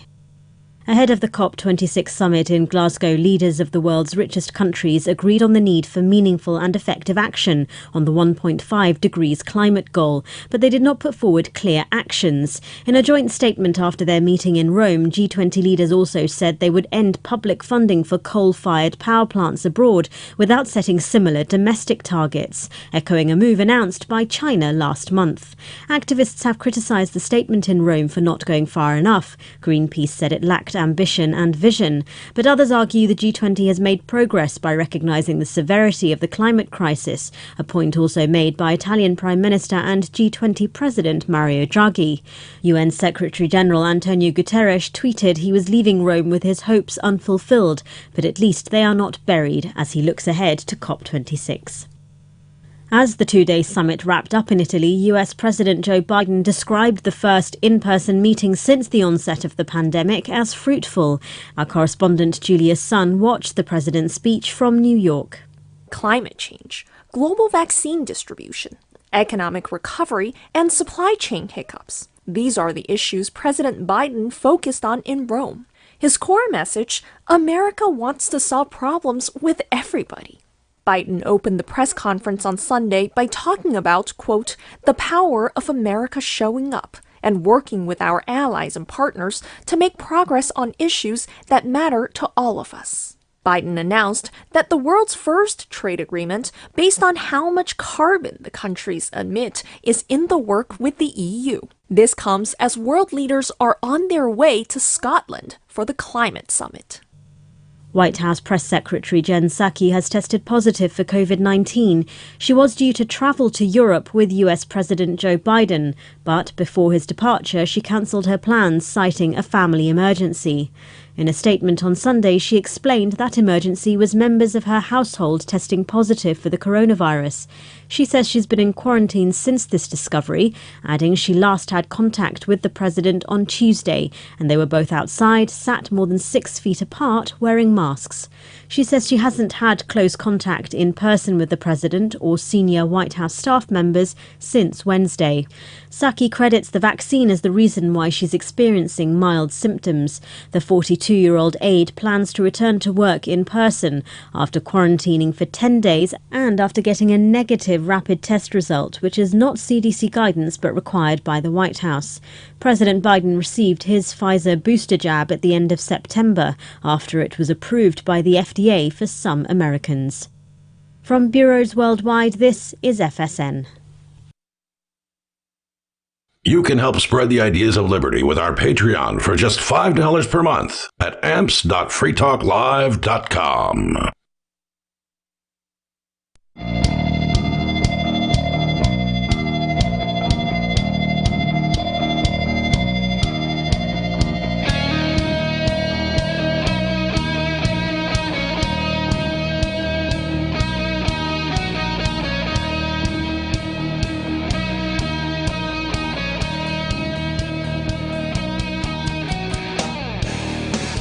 Welcome back, everybody, to Free Talk Live, the live radio call-in talk program where you can call and take control of the airwaves. Bring up anything you want. No topic is off limits. We have been talking about all sorts of things tonight. Halloween, costumes. We've been talking about Bitcoin, the anniversary of the Bitcoin Whitepaper 13 years ago. We've been talking about some sort of a nominee that the president, Poopy Pants Child Sniffer, has nominated or has in mind for nomination. Whatever you like. 603-283-6160. In the studio tonight, it's myself, the captain. It's Lady Bonbon. And Nikki. I want to tell you that last year we told you about Intercoin, and that can only help any business or organization to launch their own currency or raise money using their own token. Now, intercoin.org has launched worldwide. So is there a token that you want to launch or an app that you want to build? You can go to intercoin.org right now, enter your email, and the team will get in touch to learn about what you want to do. And while you're there, if you want, you can get some Intercoins for yourself. Intercoin.org. All right. It is Halloween, and generally people, are into like scary stuff. Scary, boo, and jump out of the ghouls and goblins and ghosts. So we're going to do something scary here. I'm going to go to an unscreened caller. You are on Free Talk Live. What's your name, please? Vicky Crow. Vicky? Yes. Hey, Vicky, you are live on the air. What's on your mind tonight? I read on the internet, and I don't know if it's true, and I'm trying to find out, that Biden, his administration, has said that they're going to give undocumented aliens, the illegals that came over here, that were separated, the children that were separated during the Trump administration, $460,000 apiece. Wow. I'm not sure. Yeah, I read something similar to that, and I couldn't find anything to corroborate it. So I don't remember the source that I read it. But I did read something similar. Did you guys? I saw that too, but I didn't click on it. I just saw the headline. Yeah. I actually did not see that. That is news to me. It would be horrible, of course. I'm not... I was kind of beside myself when I read it because I worked through the whole pandemic. Right. And I got my little $600, my $1,200, blah, blah, blah, blah. I'd love to have $460,000 from the government. Yeah, me too. I could sit real pretty in retirement with that. Now, on the other hand, I don't think that the government should be giving away money. First of all, they create this money that they give to people, whether it's us in the form of stimulus checks or it's immigrants in the form of whatever they're going to call that. They create this money out of thin air before they give it to them. And so that results in a tax on the rest of the people. And so everybody else ends up paying for it. So rather than doing that, the government should just stay out of everybody's business and let people earn who want to earn. Like, I understand there's people in the world... Including immigrants. Yeah. I understand there's people in the world who don't want to work. And that's fine. If you can figure out how to make that happen, maybe you become a house person or, I don't know, you exchange some chores for a place to stay, whatever. You figure it out. Maybe you just leech off mom all your life in the basement or whatever it is. Like, I don't have a problem with you doing that. What I have a problem with is when people leech off of other people, and it's usually done via government. That's very true. Well, I've decided I'm going to call my Republican Party here in New Mexico and ask them to get on it and find out if it's really true, because it's absurd to me. It does seem absurd. And when you find out, will you give us a call back and let us know, Vicki? Yes, I will be calling them tomorrow morning. Hopefully I can get a hold of someone since we're a major Democratic stronghold here. All right. We're on the air 7 nights a week from 7 p.m. until 10 p.m. Eastern. Feel free to give us a call and an update. Thanks for the call tonight, Vicki. The source of this issue is, the fact that this was done to these people by the government. Yeah, this is part of the kids in cages who are still there, by the way. So basically, it's another situation where the government breaks someone's leg and gives them oftentimes a holographic, not real crutch. Or a wheelchair. But it just is really strange to think separated people at the borders needlessly. Like, there's no reason for there to be any type of federal government, standing at the borders, letting people come in or not come in. It should be, free for people to come and go. And if they can make a living here by themselves, then they can do it. And, most of the time that's what they want to do. But they have restrictions put on them by the federal government that makes it harder to do that. Like, you have to have a Social Security card to have a job. Like, that's ridiculous. Well, and at a very minimum, they could not kidnap children at the border. They could not separate families. Huh, weird. At a very minimum, that they could do that. What What a good idea. But Nikki. instead, they did do that, and now they're just paying people for doing it. It doesn't make sense. They're still doing it, for one thing. I had to take a look. I just found an article from KTLA TV5 in Los Angeles. The headline reads, Biden administration in talks to pay $450,000 per person to immigrants separated at border. For what? The U.S. Justice Department is in talks to pay hundreds of thousands of dollars to each child and parent who was separated under a Trump. They're going to blame it on Trump, right? Under a Trump-era practice of splitting families at the border. So no money for the Biden-era, separations? Yeah, exactly, as if they weren't doing this same exact thing under the Biden administration. They just need a cover-up so they can do some more money laundering. So they're like, oh, how about we pretend to give all these people money and can wash some money that way? What are these psychopaths thinking? I know. Let's just give them let's give them $500,000. It's crazy. That's a lot of money. And it's other people's money. It's not President Biden's money. Right. Exactly. The Wall Street Journal first reported that the government was considering payments around $450 to each person affected. A person familiar with the talks told the Associated Press that figure was under consideration but changed, though not dramatically.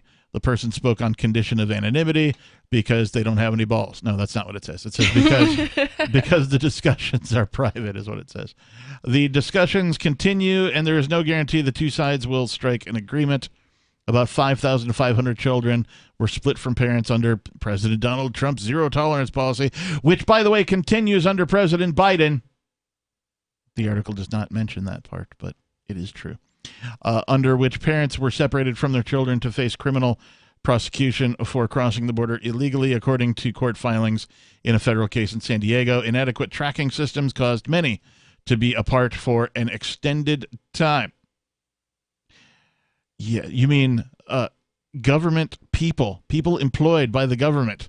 They call them inadequate tracking systems, but it's people that caused many to be separated. I wonder what they're going to do with all the children that were abducted and sold into sex slavery. It says these payments are intended to compensate for the psychological trauma. Yeah. How about the psychological trauma of everybody that government locked down? Yeah. How about the psychological trauma for all the businesses that were forced to close, some of which have not reopened? Well, Captain, I don't want any money for that. I just want government to leave everybody alone. Yeah, I do too. I like that idea. I do too, and I think that's the best course. We did a bit on the kids in cages, sort of a follow up to all of that. Once Trump got out and Biden got in. Yeah, and what they did is they just moved them from a place that's publicly accessible where reporters could go and see these people and that onto a military base. Yeah, so people couldn't, the public couldn't go on there. Can't just, and reporters can't just show up and unannounced and ask people questions. How are you being treated? What's going on? They're still there, by the way. And in the process of that, thousands of children went missing. Where did they go? I don't know. They just vanished. Oh, you mean people who have no responsibility to report, to the public what they're doing with these kids? Possibly could be doing horrible things to kids? 603-283-6160. More Free Talk Live is coming up.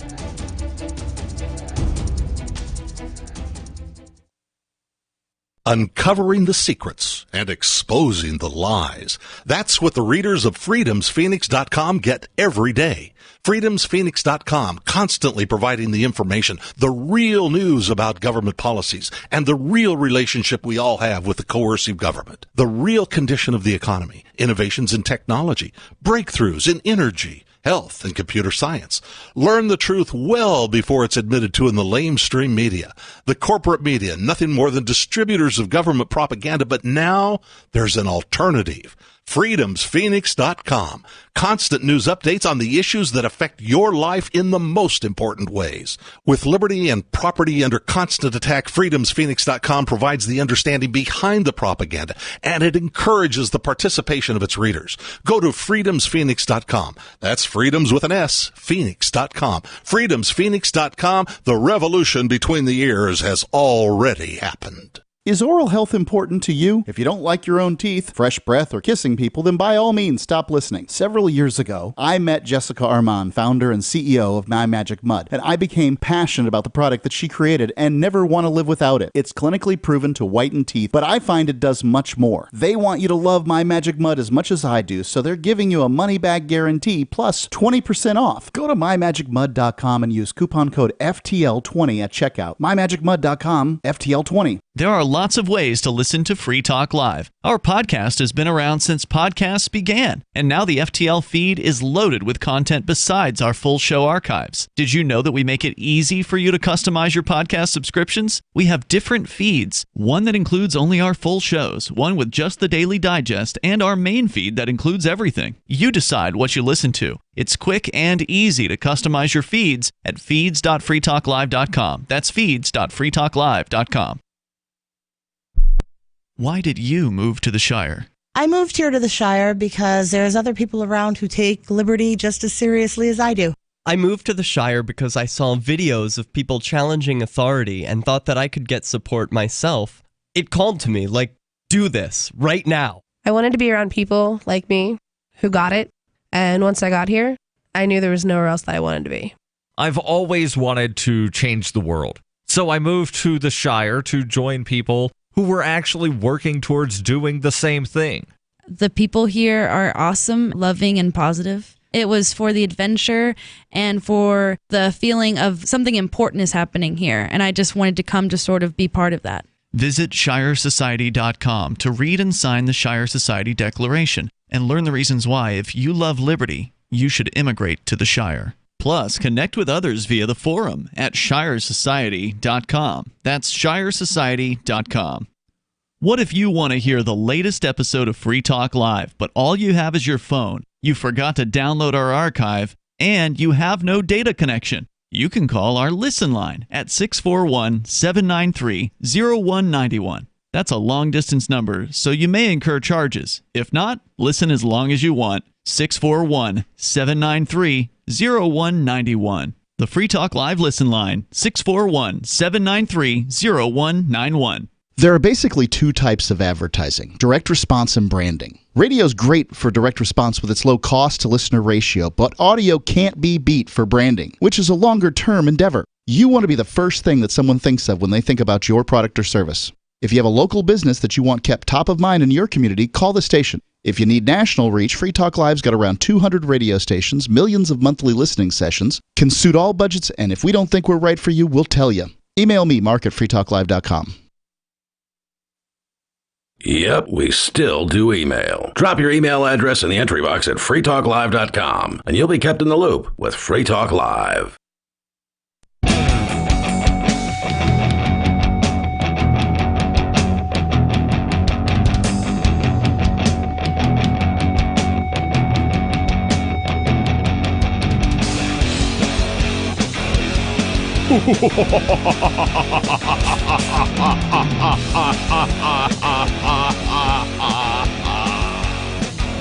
That one didn't scare the Chihuahua, so it wasn't scary.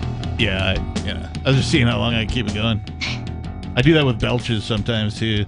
Like if I have a carbonated beverage, much like the one you have with your paper straw. Can you do the alphabet? I cannot. Well, it depends on how caffeinated I am. Okay. So like need that energy boost. I used to have contests with a sibling with carbonated beverages, as a 10, 11, 12-year-old. And my favorite thing to say when I belch is the word belch to make it the onomatopoeia, right? Onomatopoeia is a word that sounds like the thing that you're doing, right? So when I feel a belch coming on and, if I'm like outside or something and there's a bunch of people around, I'll just let it go. Belch, right? And people will look around and be like, what was that? Well, you already know. I told you. It's a belch. It's like Groot. I am Groot.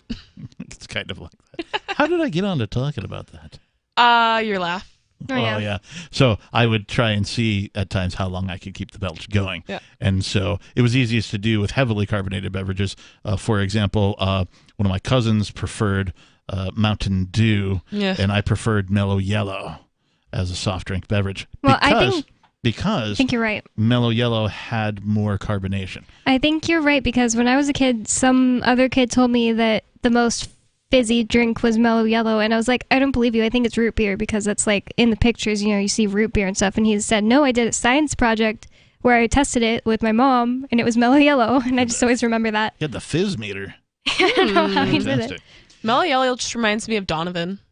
Well, it turns out that Coke products are more heavily carbonated than Pepsi products. I can see that. So Pepsi's easier to chug because not as much carbonation. So what I would do, of course, is I'd grab a Coca-Cola and try and chug that so that I could outbelch my sibling or my cousin or whatever. And so, yeah, we would try and see like who could have the longest belch or like the loudest belch or who could carry it on, furthest or hold it in until the time was right and then belch in front of everybody, Like how you had like different categories of the belching competition. Yeah, so. Anyway, this is Free Talk Live, in case you're wondering what the heck you're listening to. It's 603-283-6160. In the studio, it's myself, the captain. It's Lady Bonbon. And Nikki. And let's go right away to your calls and thoughts. We have John calling from Pennsylvania. John, you're on Free Talk Live. Yes, sir. How do I make my transition from dollars to crypto? There are a number of ways that you can do. One is you can advertise that you would like to buy somewhere. I think you said you're in the state of Pennsylvania. So, there may be some folks who are in the state of Pennsylvania in your city or your neighborhood who have some that they would like to trade for your dollars. You can contact those people. You can join any number of meetup groups. You can find those just by searching online for, cryptocurrency or Bitcoin meetup groups. You can take advantage of cryptocurrency ATMs, or as I like to call them, vending machines, because it's a far more accurate description of what they are, where you simply insert some United States dollars and then they give you some cryptocurrency. You would need a wallet on your phone before doing so, but usually these vending machines kind of walk you through that. If you don't have a phone, they will, some of them, not all of them, so check with the individual vending machines, but some of these machines will actually spit out a piece of paper with like a QR code or like the actual keys that you should keep very private. Oh, cool. I never knew that. Never heard of that. Not all of them. The other method that you can do is you can go to what's known as a cryptocurrency exchange. I don't do business with this particular company, but they are certainly popular in the United States. That is Coinbase. There's several others that you can go to. I think Binance operates in the U.S. If you do an exchange, just make sure you have a wallet where you control your keys, so you can immediately take it off the exchange and put it into your own wallet where you have the custody of your keys. Right. You can actually buy on some of the wallets as well. Correct. Yes. Some of the wallets will have an interface built into the wallet where if you want to like enter a credit card or a debit card number, it's like a third-party thing usually, right? Yeah, it is. There's a little bit of a fee that you got to pay. So, if you want to buy $20 worth of crypto, you might only get, 18 or 19 bucks, after the fees and that kind of a thing. But certainly that is a way to do it quickly and easily is within the wallet themselves. Another way to do it is earn it. Yes, you could, if you, have some skills and they're valuable to people, I don't know, carpentry, for example, you could just put an ad on the Craigslist. Doesn't cost you anything to put an ad on there, like services offered, and just put, when you fill out the thing, there's actually a box now Craigslist has where you can say cryptocurrency accepted. And cool. I didn't know that. Yeah. In fact, if you look for sale on Craigslist, there's a bunch of boxes on the far left. One of them is cryptocurrency okay. If you check that, it will filter the listings by only listings that say cryptocurrency is okay, and that's available wherever Craigslist is. Cool. It's just so tenuous to me and so foreign. I'm afraid of it. Yep. That's actually what it is. I understand. You're a pioneer is what you are. I'm no pioneer. Oh, yes, you are. Just by even picking up the phone and calling us and asking us these questions about cryptocurrency, you are way further ahead than most people on planet Earth when it comes to cryptocurrency. That's true. true. I'm going to try the meetup thing and see maybe that would be something I could do. Yeah. I can't recommend any in Pennsylvania because, well, I've never been there, so I'm not networked that well, but you should be able to find some groups online, just by searching cryptocurrency meetup or Bitcoin meetup, that type of a thing. I'll do that. Okay, thank you very much, and congratulations to these young people that are with you. That the understanding that the country is going to hell in a handbasket, they can try to do something about it. Thank you. They're pretty great. Thanks, John. Yeah, you guys are pretty great. You too, Thanks, Captain. You're pretty great too. Hey, thanks, man. So, what were we talking about? We were talking about the country going to hell in a handbasket. Yeah. And, I don't really care because I don't want to be a part of this country. I want to secede, and then secede, and then secede, and then secede. There was a place in Helena, Montana called Helena Handbasket. Really? Interesting.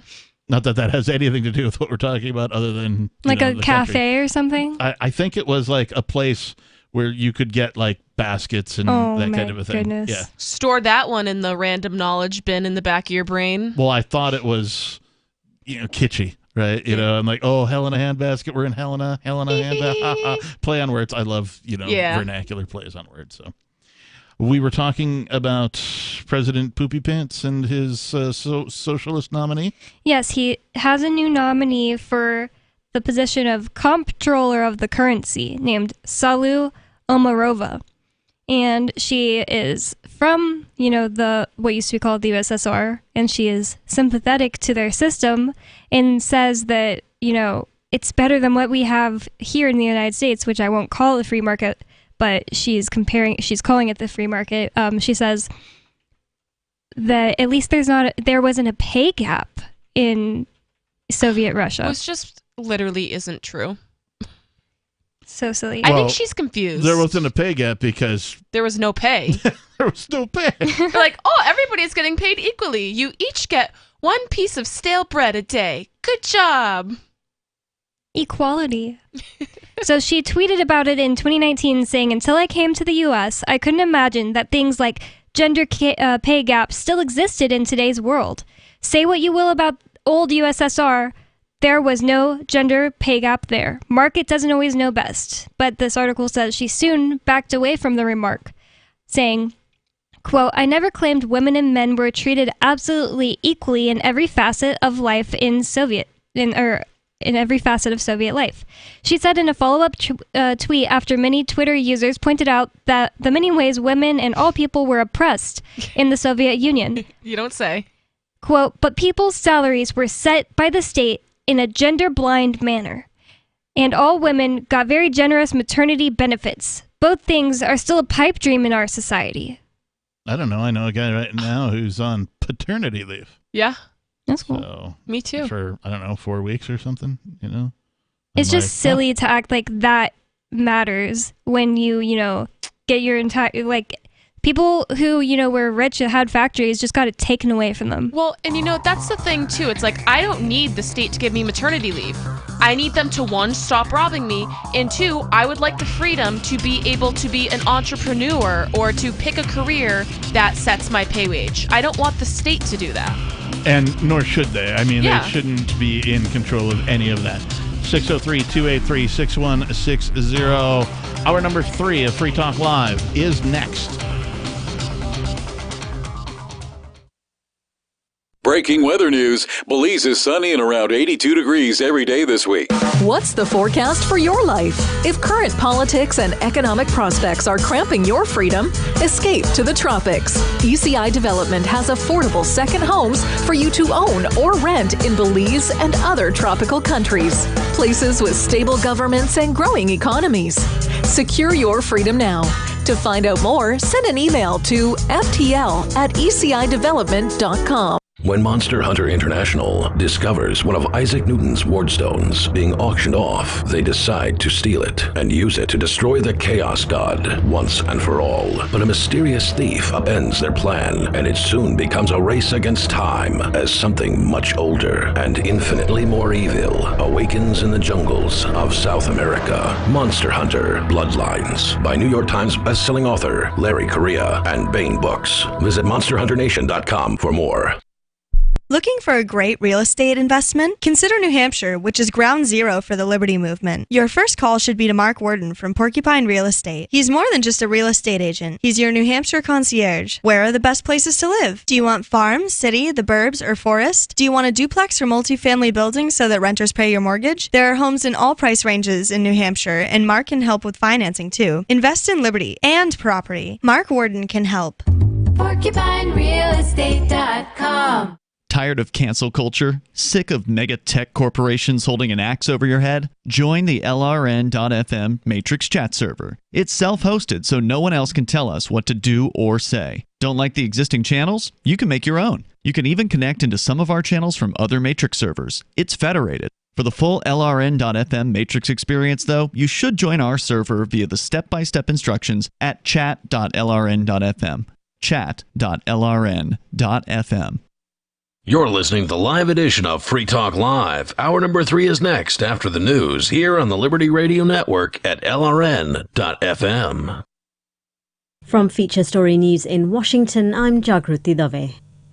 Ahead of the COP26 summit in Glasgow, leaders of the world's richest countries agreed on the need for meaningful and effective action on the 1.5 degrees climate goal, but they did not put forward clear actions. In a joint statement after their meeting in Rome, G20 leaders also said they would end public funding for coal-fired power plants abroad without setting similar domestic targets, echoing a move announced by China last month.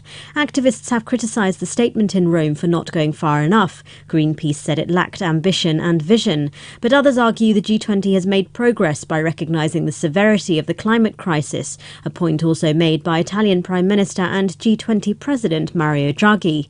UN Secretary-General Antonio Guterres tweeted he was leaving Rome with his hopes unfulfilled, but at least they are not buried as he looks ahead to COP26. As the two-day summit wrapped up in Italy, US President Joe Biden described the first in-person meeting since the onset of the pandemic as fruitful. Our correspondent Julia Sun watched the president's speech from New York. Climate change, global vaccine distribution, economic recovery, and supply chain hiccups. These are the issues President Biden focused on in Rome. His core message, America wants to solve problems with everybody. Biden opened the press conference on Sunday by talking about, quote, the power of America showing up and working with our allies and partners to make progress on issues that matter to all of us. Biden announced that the world's first trade agreement based on how much carbon the countries emit is in the work with the EU. This comes as world leaders are on their way to Scotland for the climate summit. White House Press Secretary Jen Psaki has tested positive for COVID-19. She was due to travel to Europe with US President Joe Biden, but before his departure, she cancelled her plans, citing a family emergency. In a statement on Sunday, she explained that emergency was members of her household testing positive for the coronavirus.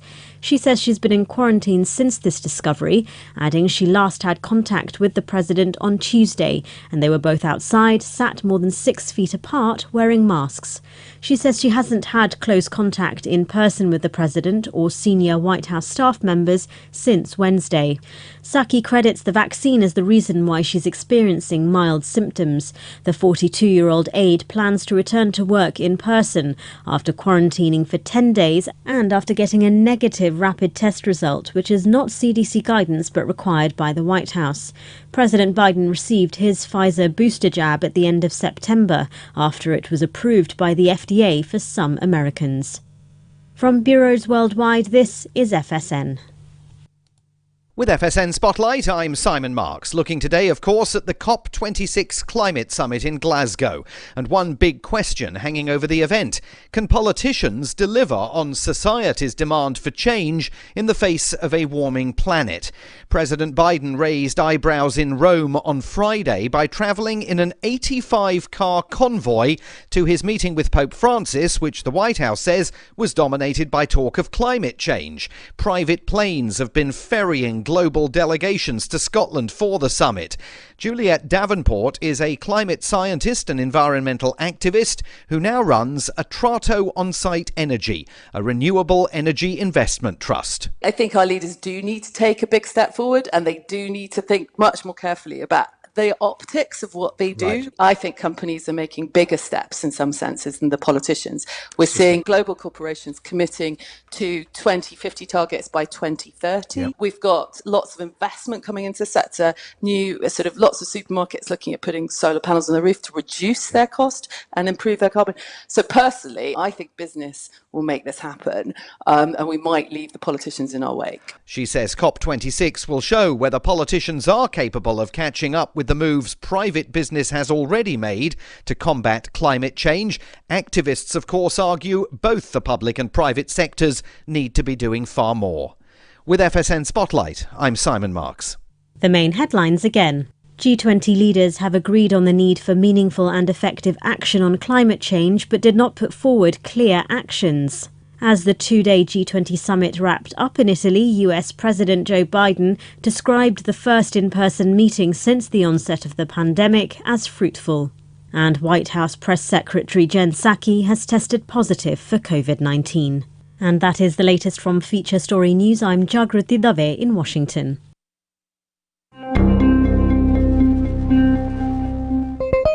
Following this afternoon's arrest of Congress on the charge of over 23 million counts of manslaughter, our reporter spoke to Mark Westnick from Savannah, Georgia, just one of the many Americans that has lost a loved one due to the legislative branch's criminal negligence. Because of Congress, my 23-year-old son died 2 years ago in Afghanistan.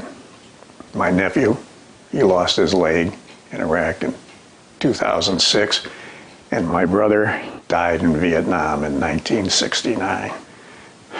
Congress killed my family. Defense attorneys for the now incarcerated 538-member group have dismissed the claims made by Westnick and other victims and released a statement saying their client has been, quote, a pillar of the national community for over 200 years and completely innocent of any and all wrongdoing. Keep checking theonion.com for more as this story develops. This is the Onion News Network.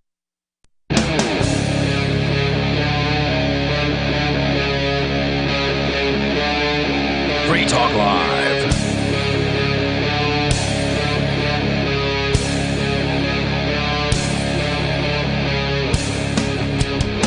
Spooky vision. Spooky vision.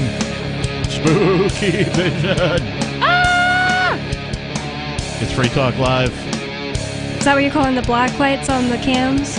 Spooky vision? No, I'm just riffing off of South Park. Back in the day in the let me see.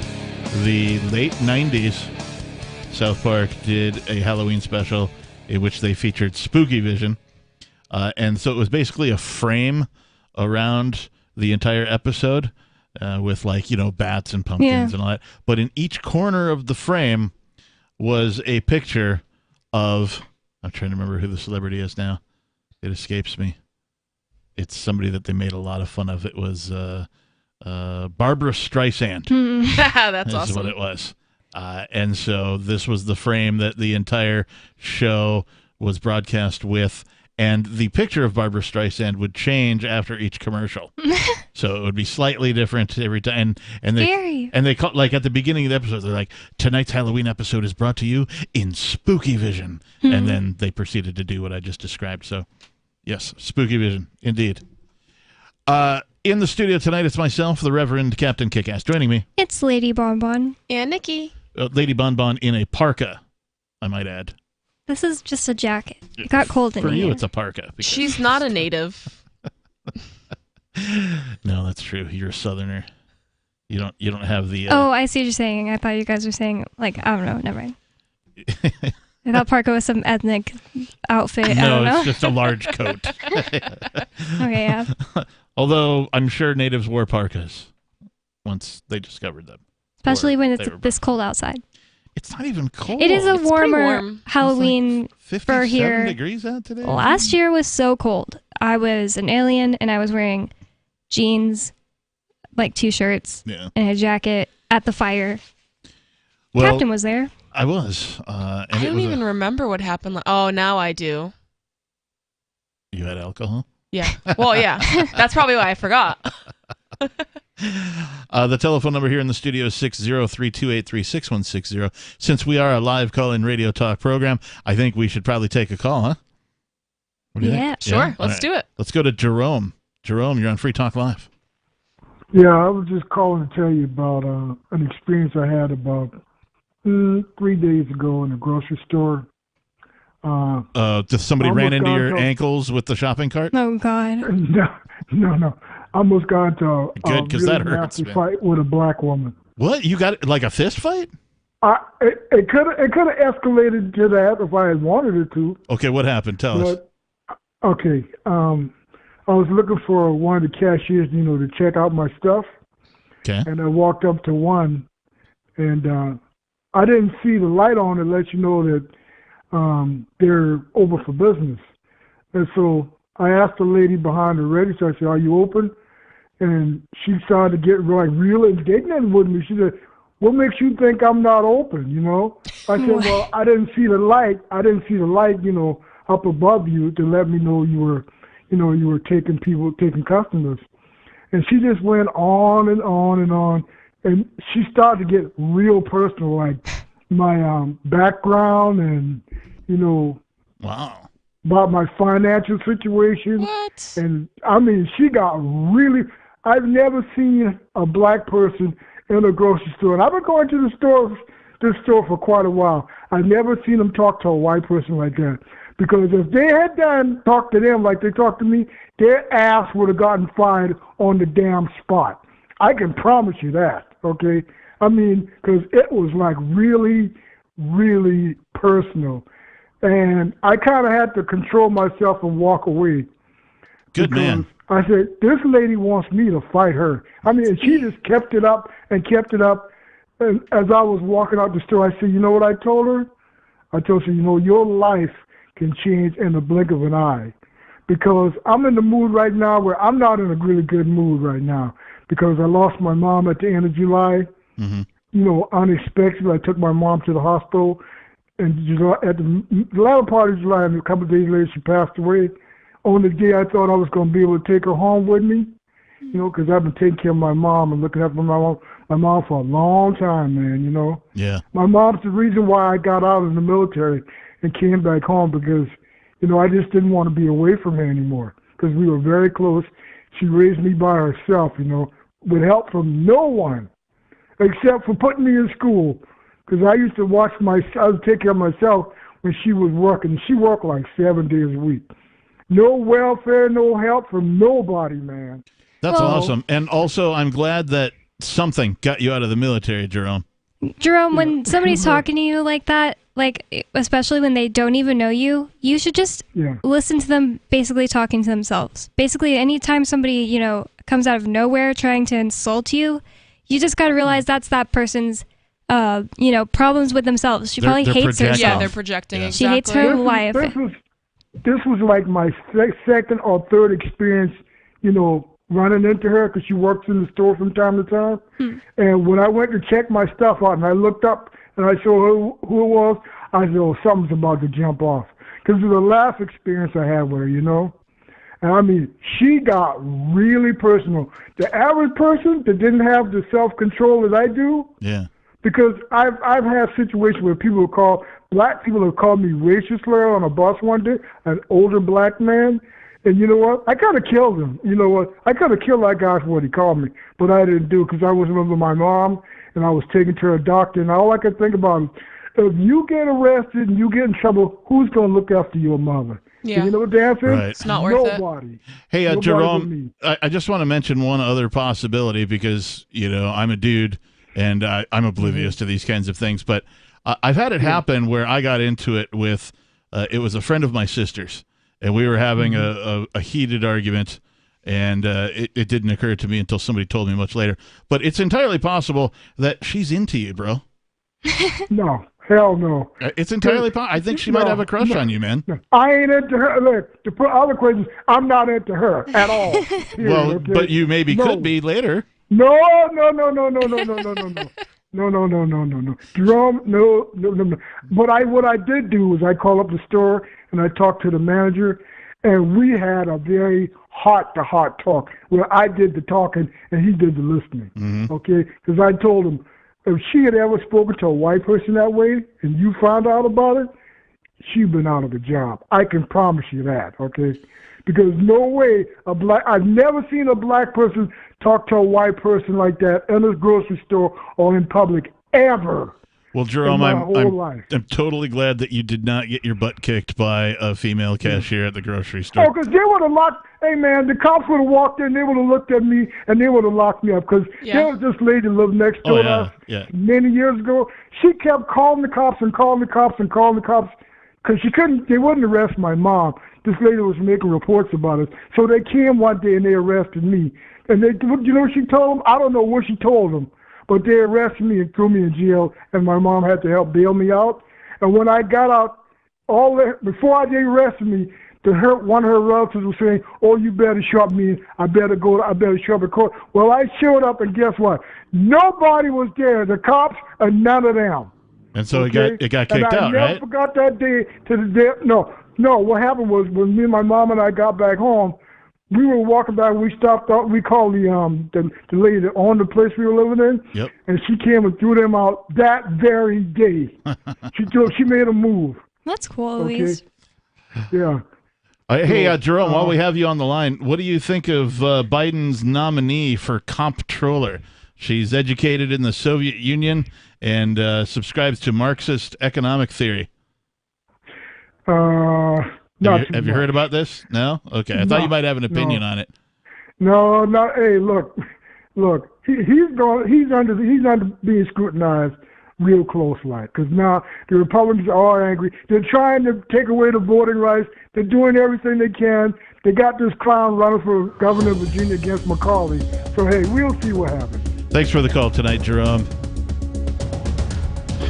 Usually he has an opinion on stuff revolving around Poopy Pants Kid Sniffer. So I just thought I'd ask while we had him on the line. But I am glad that he did not get into an altercation with the female cashier. It would have been poor. It's never worth it. Maybe they will date. 603-283-6160. Yeah, Jerome, you could be getting some. Are you tired of governments murdering people around the world? Stop using their money. There is an alternative. Bitcoin is a stateless free market non-political currency. Bitcoin cannot be inflated or controlled by any government. By using their money, you are helping the state. Stop doing it. You have an incredible alternative available now. Learn it, use it, spread it. Get started with Bitcoin at bitcoin.com. That's bitcoin.com. Do you feel like your nation, state, or community no longer holds your values?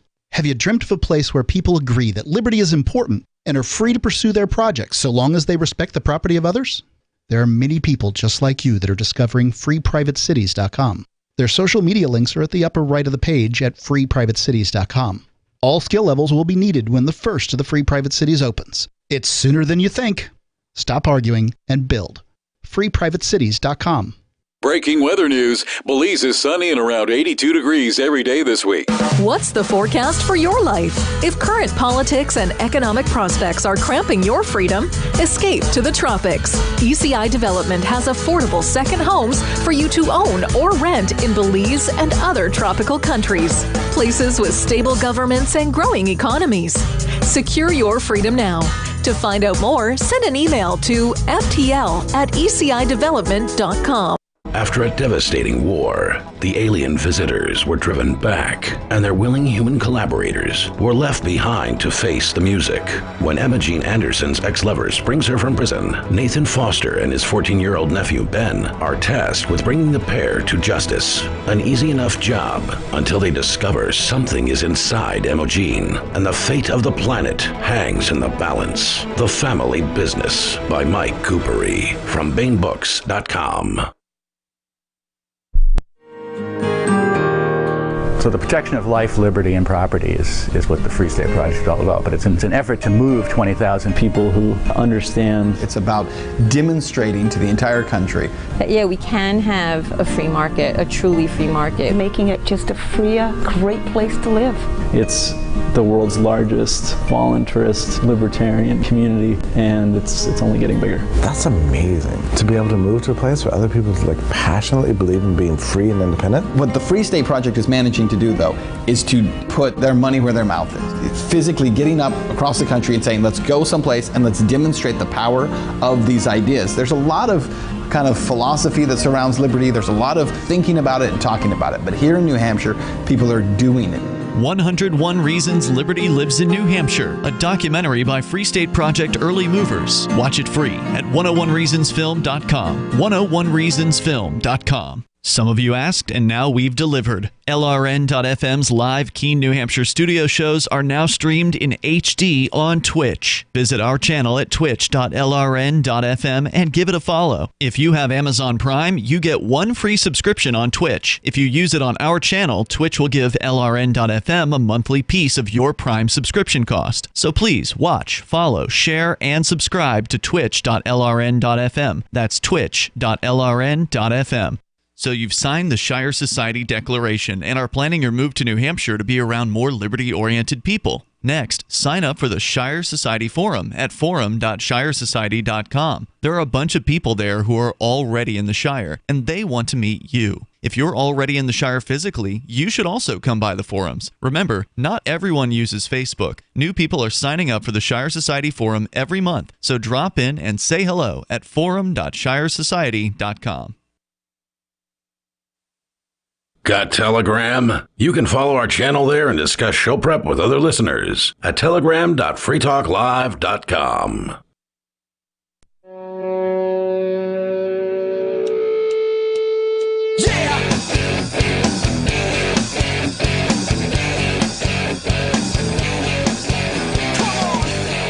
Yes, welcome back to Free Talk Live, the live call-in radio talk program where you can take control of the airwaves to talk about any topic, whatever's on your mind.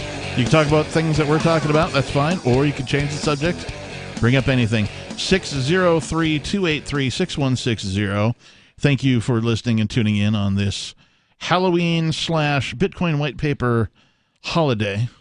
In the studio, it's myself, the captain. It's Lady Bonbon. And Nikki.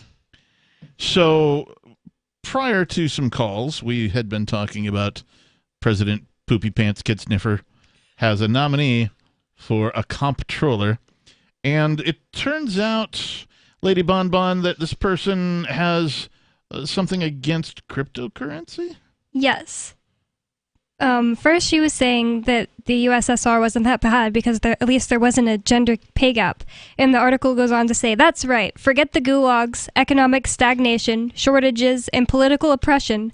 Omarova, this nominee pick by Joe Biden for the comptroller of the currency, Omarova believes the former Soviet Union economy is a model for the U.S., at least in some ways. Perhaps most disturbingly, one of those ways, Omarova favors the Soviet system in banking, the very sector she's nominated to oversee. In her past work, Omarova has endorsed radical proposals for government control and regulation of the banking sector. In a paper entitled The People's Ledger, she argues for a systematic democratization of finance, where citizens have government bank accounts with the Federal Reserve that fully replace rather than compete with private bank deposits. Omarova openly admits her proposed reform will effectively end banking as we know it. Wow. Not for the better.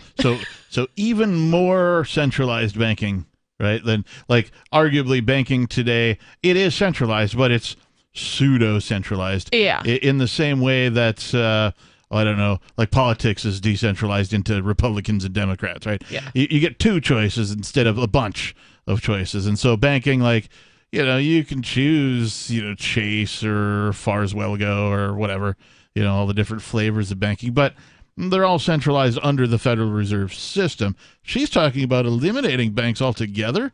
Is that what I'm hearing? Eliminating banks and just making it to where you have a bank account with the Federal Reserve. That's a horrible idea. And that's Horrible. exactly what they want, because they were talking about the digital currency. Yep, that's in here too. So we'll continue. She argues for the issuance of a digital dollar and concurrent migration of all transaction deposit accounts from private banks to the Federal Reserve. The nominee says that this would allow the federal government to better administer welfare redistribution schemes via helicopter drops of money into bank accounts and allow the government to better control economy-wide interest rates. no thanks. No thanks. Yeah, no. In fact, That's what caused the 2008 crash. Yeah. Probably the Great Depression crash, too. Yeah, I mean, I support in much the same way, with speech and religion, right? Separation of church and state, separation of money and state. Government should not be in. Money is a marketable item, right? And that is to say that in the absence of government, it exists. And it exists freely. Before the government, there were several different types of currencies. Yeah. There were regional currencies. There were currencies specific to different industries, that type of a thing. There were different methods of, we'll call it couponing, that type of thing, getting discounts if you use this currency over that currency, et cetera, and so on. And that's the market in action. What she's talking about, and I mean the author of this, not the author, but the nominee here, she's talking about getting rid of all of that, and you have no choice now, and the government controls all of the money. Well, it would just make it easier for them to give us $600 stimulus checks. Yeah, it'll once in just a make it blue moon. easier for the Great Reset. Yeah, That too. I don't want to make anything easier for them. It goes on to say, simply put, she would have detached, unaccountable bureaucrats at the Federal Reserve try to plan economic investment and attempt to set key prices. This is a 21st century technocratic scheme that embodies, not repudiates, the failed social economy Omarova escaped in the Soviet Union. Omarova's defenders argue that the nominee is the victim of a xenophobic McCarthy-like campaign because she is an immigrant woman of color who threatens the interests of Wall Street. Oh, gosh. Give me a break. People don't hate me because of my economic policies. They hate me because of my ethnic background. No. I hate her for her economic policies. Yeah, I didn't even know what she looked like. I have no idea what she looks like. I've never seen her. She's wrong. None of that should ever happen. Which means it probably will happen. The article goes on to say, so let me be clear, neither her immigrant background nor her identity characteristics have any bearing on her suitability for nomination of comptroller of the currency. Yet those Americans who favor free markets and cherish the capitalist system that has brought us unprecedented wealth and living standards, I mean, we're not really capitalist enough if you ask me, have every right to be concerned by this nominee. Omarova's clear sympathy for parts of the failed repressive Soviet regime, support for a de facto nationalization of private banking, and dangerous desire to expand the federal role in planning our economy are utterly disqualifying for such an important regulatory role. That's it. She can go to hell. That's really my opinion on the matter. All of her ideas are horrible. Will result in nothing but more control and less freedom for individuals. No, just no. And I wish that this article actually went into it. I thought it was going to explain some of her, anti-crypto rhetoric, because there's a picture of her that it shows here from News Alert CNBC, and it says, Biden taps crypto critic to regulate banks. So she's also a critic of cryptocurrency. It makes sense that she'd be a cryptocurrency critic because cryptocurrency is literally the opposite of what she is advocating for. Yep. Yes. I'd like to hear her, straight up call it out and say what she dislikes about it, though, So, she probably has no clue. Yeah, I mean, it would take some research for somebody to speak intelligently about cryptocurrency, particularly at the government level. But just the fact that somebody like this is being considered for this type of a position and her anti-freedom views, just based on her economic policies, shows me that, indeed, cryptocurrency is scaring the bejesus out of the government. For somebody like that to be even considered, right, means that they are scared, S-less, and they don't know what to do. Now, that's good news and that's bad news. The good news is that it's going to speed up the decline of the empire, right? We're in the decline of the United States empire right now, but it's not going to go quietly, right? Like a fish out of water. It's going to flap a bunch, and it's going to make a bunch of people really uncomfortable. I suspect people will die before it's all said and done. That's why we need to get out of the federal system. Correct. Absolutely. And none too soon. The more education that folks can get on alternate currencies, cryptocurrencies, more inventions like gold backs, anything like that, competition in the marketplace, that is where it's at for maintaining your sense of financial security. 603-283-6160. More Free Talk Live is on the way.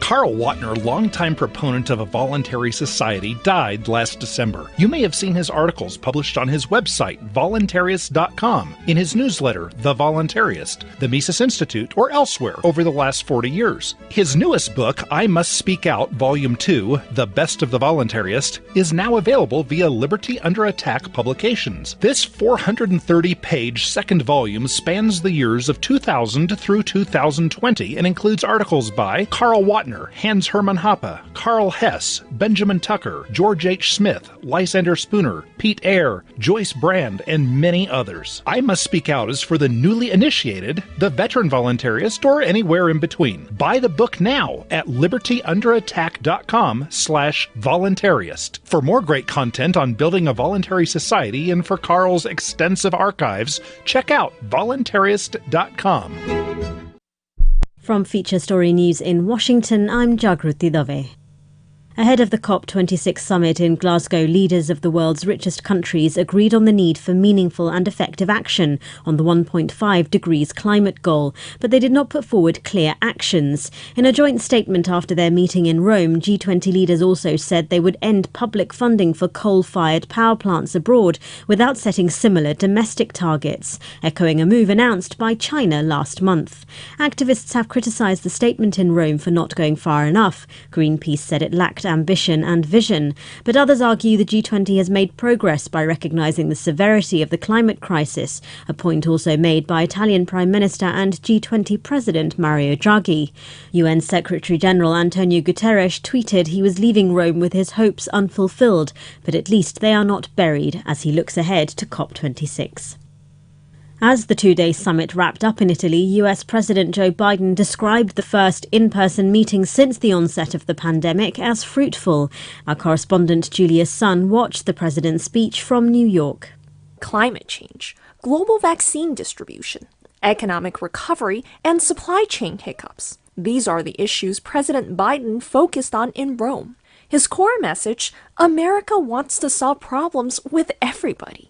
Biden opened the press conference on Sunday by talking about, quote, the power of America showing up and working with our allies and partners to make progress on issues that matter to all of us. Biden announced that the world's first trade agreement, based on how much carbon the countries emit, is in the work with the EU. This comes as world leaders are on their way to Scotland for the climate summit. White House Press Secretary Jen Psaki has tested positive for COVID-19. She was due to travel to Europe with US President Joe Biden, but before his departure, she cancelled her plans, citing a family emergency. In a statement on Sunday, she explained that emergency was members of her household testing positive for the coronavirus. She says she's been in quarantine since this discovery, adding she last had contact with the president on Tuesday, and they were both outside, sat more than 6 feet apart, wearing masks. She says she hasn't had close contact in person with the president or senior White House staff members since Wednesday. Psaki credits the vaccine as the reason why she's experiencing mild symptoms. The 42-year-old aide plans to return to work in person after quarantining for 10 days and after getting a negative rapid test result, which is not CDC guidance but required by the White House. President Biden received his Pfizer booster jab at the end of September after it was approved by the FDA for some Americans. From bureaus worldwide, this is FSN.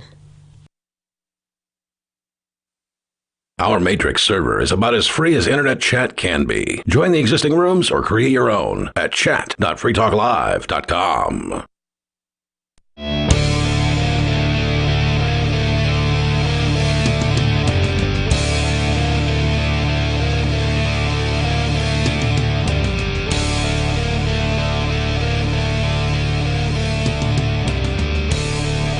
Welcome back to Free Talk Live, everybody. Thanks for tuning in. Thanks for listening. The phone number is 603-283-6160, and we'll get to your calls and thoughts. If you'd like to join us in the studio tonight, it's myself, the captain. It's Bonnie. And Nikki. Again, 603-283-6160. Before we continue, Free Talk Live's video archives have been on Library for years. Library is an uncensorable, decentralized, blockchain-based media sharing protocol, and we're big fans of that here on Free Talk Live. In 2020, Library launched Odyssey. That's a video sharing website to compete with YouTube, and it's really taking off now with over 1 million channels, many of whom are disaffected YouTube creators. Because as you know, YouTube has been canceling people. Well, Odyssey won't cancel you. So during YouTube's crackdown for not towing the government line on COVID, the Free Talk Live YouTube channel started receiving strikes and could be completely taken down at any moment. Thankfully, Odyssey started offering live streaming, so now we're streaming live every night and posting our video archives permanently to Odyssey. You can watch live or anytime on our Odyssey channel by visiting video.freetalklive.com. If you want to go all in, go ahead and download the desktop app at lbry.com, and that way, whenever you watch a video archive, you'll help to seed it and keep it online forever. Again, visit video.freetalklive.com and follow us on Odyssey today. video.freetalklive.com. Doing scary things, let's go to the unscreened caller. You're on Free Talk Live. What's your name? My name is Thomas Parisi. Hey, Thomas. What's on your mind tonight? I actually had, and I was trying to find out, it's something dealing with local Keene politics. Basically, Aria is running, for mayor over here, and I'm kind of a friend of your guys' show, and I've called in a couple times this week. Mm-hmm. But I just found out something from one of my viewers on the Jail Paper Keene, that her opponent, who's like an incumbent, kind of like a Chad jock guy by the name of George Hansel, is actually friends with a registered sex offender in Keene that has an illegal Facebook account. So, and well, the interesting part about it is I know that you guys personally know Aria, but Aria is, ran for sheriff. At the present moment, it's kind of like nobody did. She's running for mayor of the city of Keene, where this radio show is coming from. And I know that she would vet her friends a little bit better than this guy. But if you go on to Facebook in our local area, his name is Thomas Allen Jr., but he shows as friends of the mayor of the city of Keene. And it's kind of impressive that he's so looking for votes that hard that he would friend somebody like this. I'm confused. How is a Facebook account illegal? Okay, he's a registered sex offender for the last 22 years.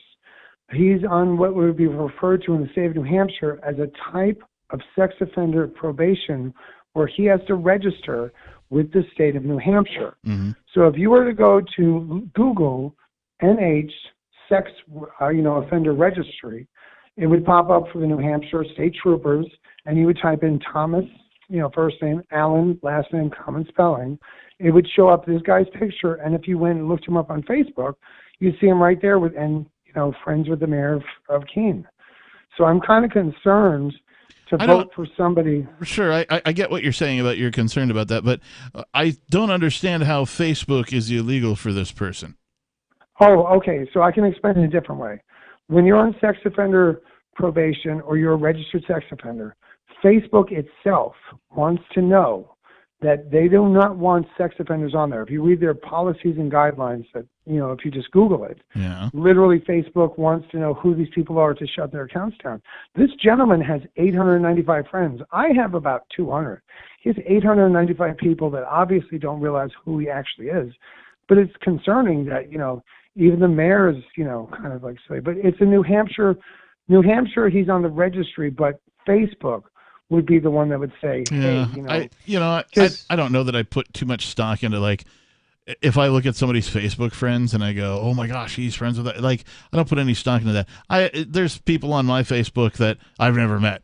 Right? And me too. I think there's something more disturbing in this whole situation with Aria. The fact that I'm pretty sure that there was a bunch of Republicans that purposely went to vote during the primaries for the other guy, not the incumbent, but the other guy, Zamenek. Stalker. Yeah, he's a stalker. He went to a lady's house, refused to leave, was taking pictures of the house, and he came up to my car and took pictures of my car. Then he came up to the window and said, "Oh, hi, sorry, I've just never seen a Montana plate in New Hampshire, is why I was taking a picture." Like, what a freak. And then he came up to the window and was talking to me and my boyfriend. Yeah, that's none of his business. I'm not, I have not met him, but I have deep personal feelings that he's an absolute worst choice for the city king, by far. But, when people vote, Aria at least has desire to help the community.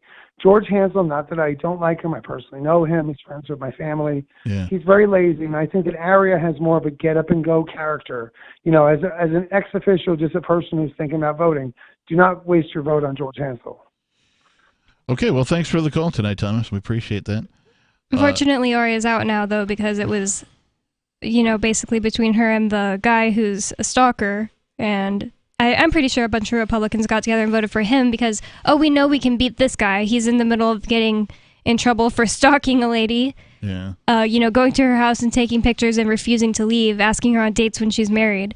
But we might not be able to beat this Aria character. So let's all get together and vote for this other one instead of Hansel, since obviously Hansel's going to beat both of them, and then it's going to be I vaguely Stalker. recall reading something about this guy now that you're talking about a little more detail about what he did or allegedly did. Yeah. And yeah, it seemed all very creepy to me, what I read, but that's just my gut reaction.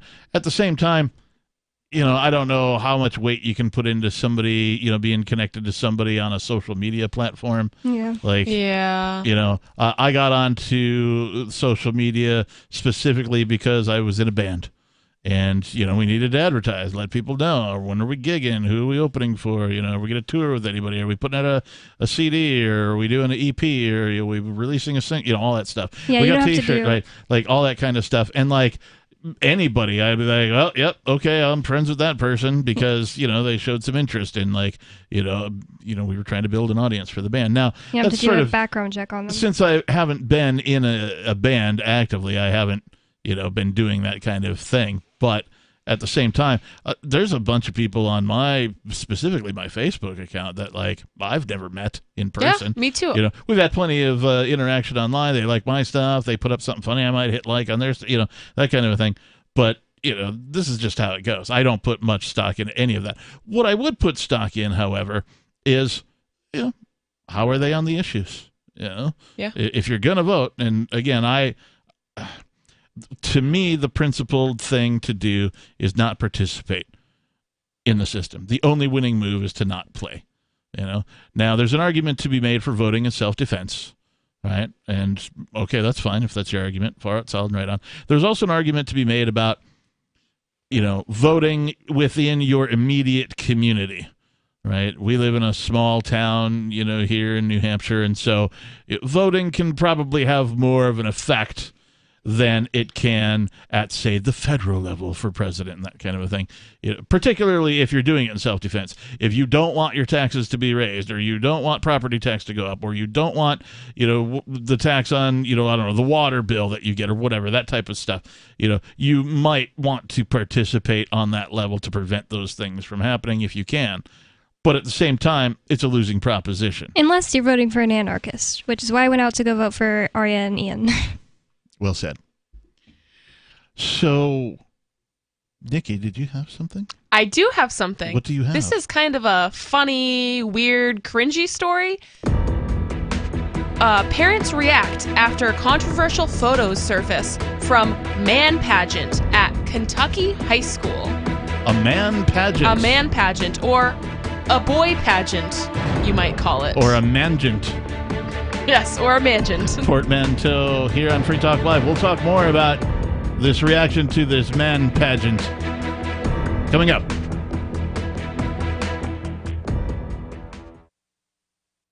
Are you a sneezer? If you're not, can you get close to one?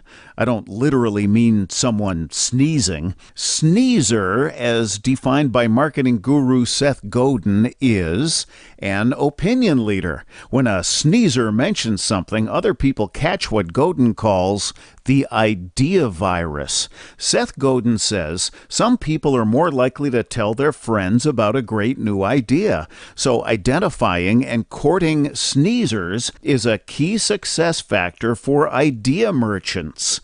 His book, Unleashing the Idea Virus, is the most downloaded ebook in history, and you can download the whole book free. That's how he's making his idea contagious. Click tips, tricks, and other stuff to help you cut through the clutter at www.survivalspeech.com. I'm Holland Cook. The new 4th edition of Healing Our World, The Compassion of Libertarianism, will take your understanding of liberty to a deeper level and has over 1,300 updated references, new cartoons, and a foreword by Dr. Ron Paul. With discounts for multiple book purchases, the 4th edition of Healing Our World is a great gift for the liberals, pragmatists, environmentalists, and Christians in your life who think libertarianism is cold-hearted. Get yours today at healing.freetalklive.com and use promo code FTL for a $5 discount. If you want to know the latest about Free Talk Live before we go on the air, all you need to decide is how you want it delivered. It's your choice. Visit news.freetalklive.com to receive our usually weekly news updates by email. Plus, we have a Twitter account at twitter.freetalklive.com, and you can follow us on the decentralized Mastodon platform at toot.freetalklive.com. So please follow us at toot.freetalklive.com and sign up for our emails at news.freetalklive.com. Free Talk Live. I'm not interested in supporting the killing of people around the world, and I'm not interested in supporting the imprisoning of people within this country, so that should make it pretty clear what my position is. What's yours, Frankie? Kind of have an inclination that from what's going on and, the media, how the media plays into it, and how they're popping up with different areas in the world, like Somalia. Who's popping up with different areas of the world? Do you watch the news? You watch the news? Hell no. Who's popping up? You said someone's popping up. They are popping up. Who is they? I'm sorry. You know what it is? I'm thinking that you watch the news like I do. I don't watch television. I don't even have television. Do you guys watch the news? No, I read a lot of news, but I don't watch the news. The problem is, Frankie, if we can't communicate, we can't have a conversation. Free Talk Live, 7 nights a week from 7 to 10 Eastern, live on the Liberty Radio Network at LRN.FM. The LRN.FM social media channels have been revamped. We've eliminated Facebook and focused on other platforms like Twitter and Mastodon, the decentralized alternative to Twitter. On our accounts, you'll find posts from multiple LRN.FM show hosts together in one place. Follow us on Twitter at twitter.lrn.fm, or better yet, move to the decentralized Mastodon social media platform at toot.lrn.fm, toot.lrn.fm. I think you'll like it. Are you tired of your taxes funding endless occupations around the world? Antiwar.com is run by people who understand that wars abroad become wars at home, wars on our freedoms. Antiwar.com is dedicated to bringing you the latest in news, views, interviews, and reviews from the top movers and shakers in the anti-occupation movement. Antiwar.com has it all, from thorough foreign policy analysis to interviews with whistleblowers who used to run the military-industrial complex. Anti-war, pro-free market. That's antiwar.com. You can stick it to the man and big tech. Join our FTL social mastodon at social.freetalklive.com.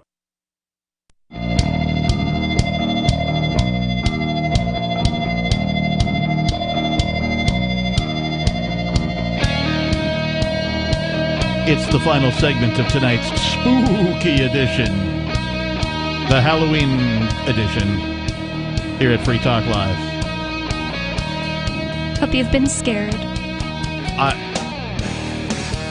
mean, who can't be scared by things that the institution known as government has been doing? I can't help but fear for, well, everybody really, based on what I've seen. We are, of course, on the downside of the empire. And when empires die, they do a lot of crazy stuff before they actually fizzle out and go away. And so we're going to have to endure some of that as life goes forward here in the United States and around the world. I mean, you can see what a global event all governments, are having with, taking control for themselves. More for them, less for you, in the advent of the COVID, which, by the way, I got to remind everybody, more than 99%. Likely to have no effect other than maybe you get sick for a little while. like more than 99% You mean like a chance. cold? Yeah, like a cold or like the flu or something. Yeah. Yeah. So. Weird. Anyway, Nikki, you were going to tell us about this man pageant. Yes, this is an interesting one. So this is a story out of Hazard, Kentucky. An investigation is underway after controversial photos from an event at Hazard High School are causing outrage. As part of homecoming week activities, Tuesday was costume day and a man pageant was held.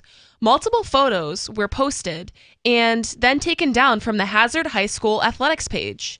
They appear to show students giving lap dances to faculty and staff. And there's a photo that they added here. And this high school student, he's a male, he is literally dressed in lingerie with a stuffed bra, straddling what looks like a teacher.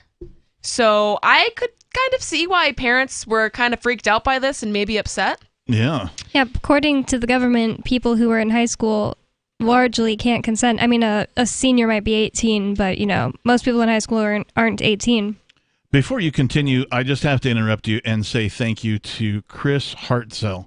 Chris Hartzell is a gold level AMPS supporter. That's AMPS, Advertise, Market, Promote, and Support. You can find out more about that over at amps.freetalklive.com. If you choose to donate, the money goes to amplifying us, getting this show onto more radio stations and supporting this show and the message of freedom in many different ways. So thank you again to Chris Hartzell. He's a gold contributor. If you would like to become an AMPS supporter, please visit amps.freetalklive.com. So other photos showed female students dressed in Hooters costumes, and students and staff appeared to be spanked or paddling each other. By the Hooters girls? Creepy. No, I think students are being paddled by teachers. So this is just getting worse and worse. Pictures of the event were posted on the Hazard High School Athletics Facebook page. Many parents took to social media to address their frustrations. This is a quote from one of the parents. As a mother myself, I wouldn't want my son involved in such activities. One woman tells Lex 18, which is where this story is coming out of. Another woman said it's not a representation of what pageants are, and she found it demeaning in many ways. So the first thing that pops into my mind is something along the lines of, this is what happens to people who are employed by the state. Yeah. Right? Now, they probably have some sort of predisposition to, some sort of, sociopathic or psychopathic behavior. Control freaks, that's right. And so they believe that they're sort of untouchable, right? They get it in their mind that because they're in control of the school in this case, or student discipline, that kind of a thing, that they can do something like this and get away with it. Well, they think it's just a big misunderstanding. Yeah. The Kentucky Department of Education says that they are aware of the incident and has been in contact with the superintendent. Under state law, superintendents have the duty to report any instances of educator misconduct to the Educational Professional Standards Board. So they're conducting an investigation. A Hazard mom, Jenna Smith, has a family member at the high school with kids in the district. She says the event should have been shut down the moment an adult realized students were undressing. Yeah, you don't say. And I just don't believe that, the students got together, there was no teachers or faculty around, and they came up with this idea by themselves. Well, even if they did, once they started undressing, the pictures, they are literally, the students are bent over. The faculty is spanking them with paddles, and there are boys dressed in lingerie with stuffed bras. The girls are serving beers to the faculty dressed in Hooters outfits. There's many. Is this actual faculty? Or yes, is it they're teachers and staff. Okay, so, and this is the point, is that is unprofessional. Yeah. Right. I don't, whatever costumes they're wearing, if, they want to dress up and do some, weirdo, whatever. Individuals are individuals. I don't have a problem with any of that. What I have a problem with is these faculty acting in an unprofessional manner. Yeah, it's very unprofessional. So Mom Holly Lane disagrees. It has been taken completely out of context. out of context, Lane says. There are only photos being shown on the internet, no videos. The photos don't show the teachers pushing the children off of them. Lane's son and his friends participated in the homecoming event. She says pushing the limits and embarrassing teachers is part of the fun. If everybody is perfect, then I would say, yeah, maybe we do need to rethink something, Lane said. But until somebody can prove that something is going on here other than just homecoming week and teenagers being teenagers, then I will support my kids. Well, and the whole, even the pantomime, if you will, because it sounds like that's what they were doing, where the faculty had the paddles and were, sort of fake spanking the students or whatever. I mean, that in and of itself is a psychological tactic, a reminder of just who's in charge. Yeah. A reminder that back in the day, it used to be just fine, perfectly acceptable for the schoolmaster to have a paddleboard and for them to beat your kids with it. Some schools still do that with the rulers and stuff. And so, again, the level of unprofessionalism exhibited here by at least the people who are employees of the school is unacceptable, in my opinion. I'm just surprised that it went past so many adults and so many staff and faculty members and nobody said, like, hey, we should stop this. Like, it had to get to the point where photos were posted on the Facebook page. People saw the photos. It's viral on the internet. I was seeing it posted all over Facebook, and we're nowhere near Kentucky. Right. I don't even know anybody from Kentucky. So it got kind of, blown up, and it had to get to that point for them to be like, yeah, we got to take these photos down, and, like, this isn't okay. I'm just surprised it got to that point. Any thoughts? I agree. Lady I don't Bamba? think kids just made it up themselves, and even if they did, it got to a point where they're walking up to the students. It should be like, nope, get away from me. I feel like I always think in terms of like, whenever I'm thinking of what an adult should do, I always think of like my parents because they're kind of like upstanding people. Okay. So I imagine my dad would be like, nope. Right? My dad would never participate He would in not this. Oh my gosh. I can't imagine. Like, I know it sounds weird to be like, well, my dad would, that's just how I think. My dad would never just be like, oh my God, get off me. No, Right. he'd be like, what? No. And the thing is, like, when my dad was in high school, it's also making me think of this. They did a thing called powder puff football where they switched with the cheerleaders. My dad was on the football team, and the cheerleaders had played a girl game, and they dressed up as the cheerleaders, and they had stuffed bras and stuff like that. And it was, that's funny, but it doesn't mean, it's different when you're going up and touching the faculty and like sitting on their laps and stuff. Yeah. I feel like a teacher should be like, nope, cross the line at that. I think at least at that point. It's totally different than powder puff. Yeah, it's like kind of similar because they're dressing up, but the line is for sure crossed in this. Like, they took something that could have just been like silly fun, and they made it like a little bit too sexual for, it's just that power dynamic that really makes it weird. Especially for me. considering this isn't, a private school. This is a place where people literally are under the threat of violence to be there. Right. Yeah, this is a public school. Government school. Yeah, get your kids out of government schools, really. If you have a kid in government school, do whatever it is you have to get them out. If you have to live on one income, if you have to downsize your place, if you have to sell your house and live in an apartment, if you have to, I don't care what it is, if you have to move to another state or a place where, you can afford more on the salary that you make because you got skills, whatever it is, take advantage of that and get your kids out of public schools. It is a daycare that is not dissimilar from prison. And if you want to find out just how much, go take a tour of a local prison and then go take a tour of your public school. Yeah. And tell me what the differences are, because they are few and far between. We're out of time. Thanks for tuning in, everybody. If you missed any part of the program, visit us at Free Talk Live. Thanks again. Peace.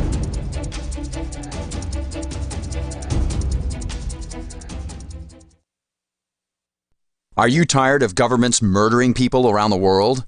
Stop using their money. There is an alternative. Bitcoin is a stateless, free market, non-political currency. Bitcoin cannot be inflated or controlled by any government. By using their money, you are helping the state. Stop doing it. You have an incredible alternative available now. Learn it, use it, spread it. Get started with Bitcoin at bitcoin.com. That's bitcoin.com. Do you feel like your nation, state, or community no longer holds your values? Have you dreamt of a place where people agree that liberty is important and are free to pursue their projects so long as they respect the property of others? There are many people just like you that are discovering freeprivatecities.com. Their social media links are at the upper right of the page at freeprivatecities.com. All skill levels will be needed when the first of the Free Private Cities opens. It's sooner than you think.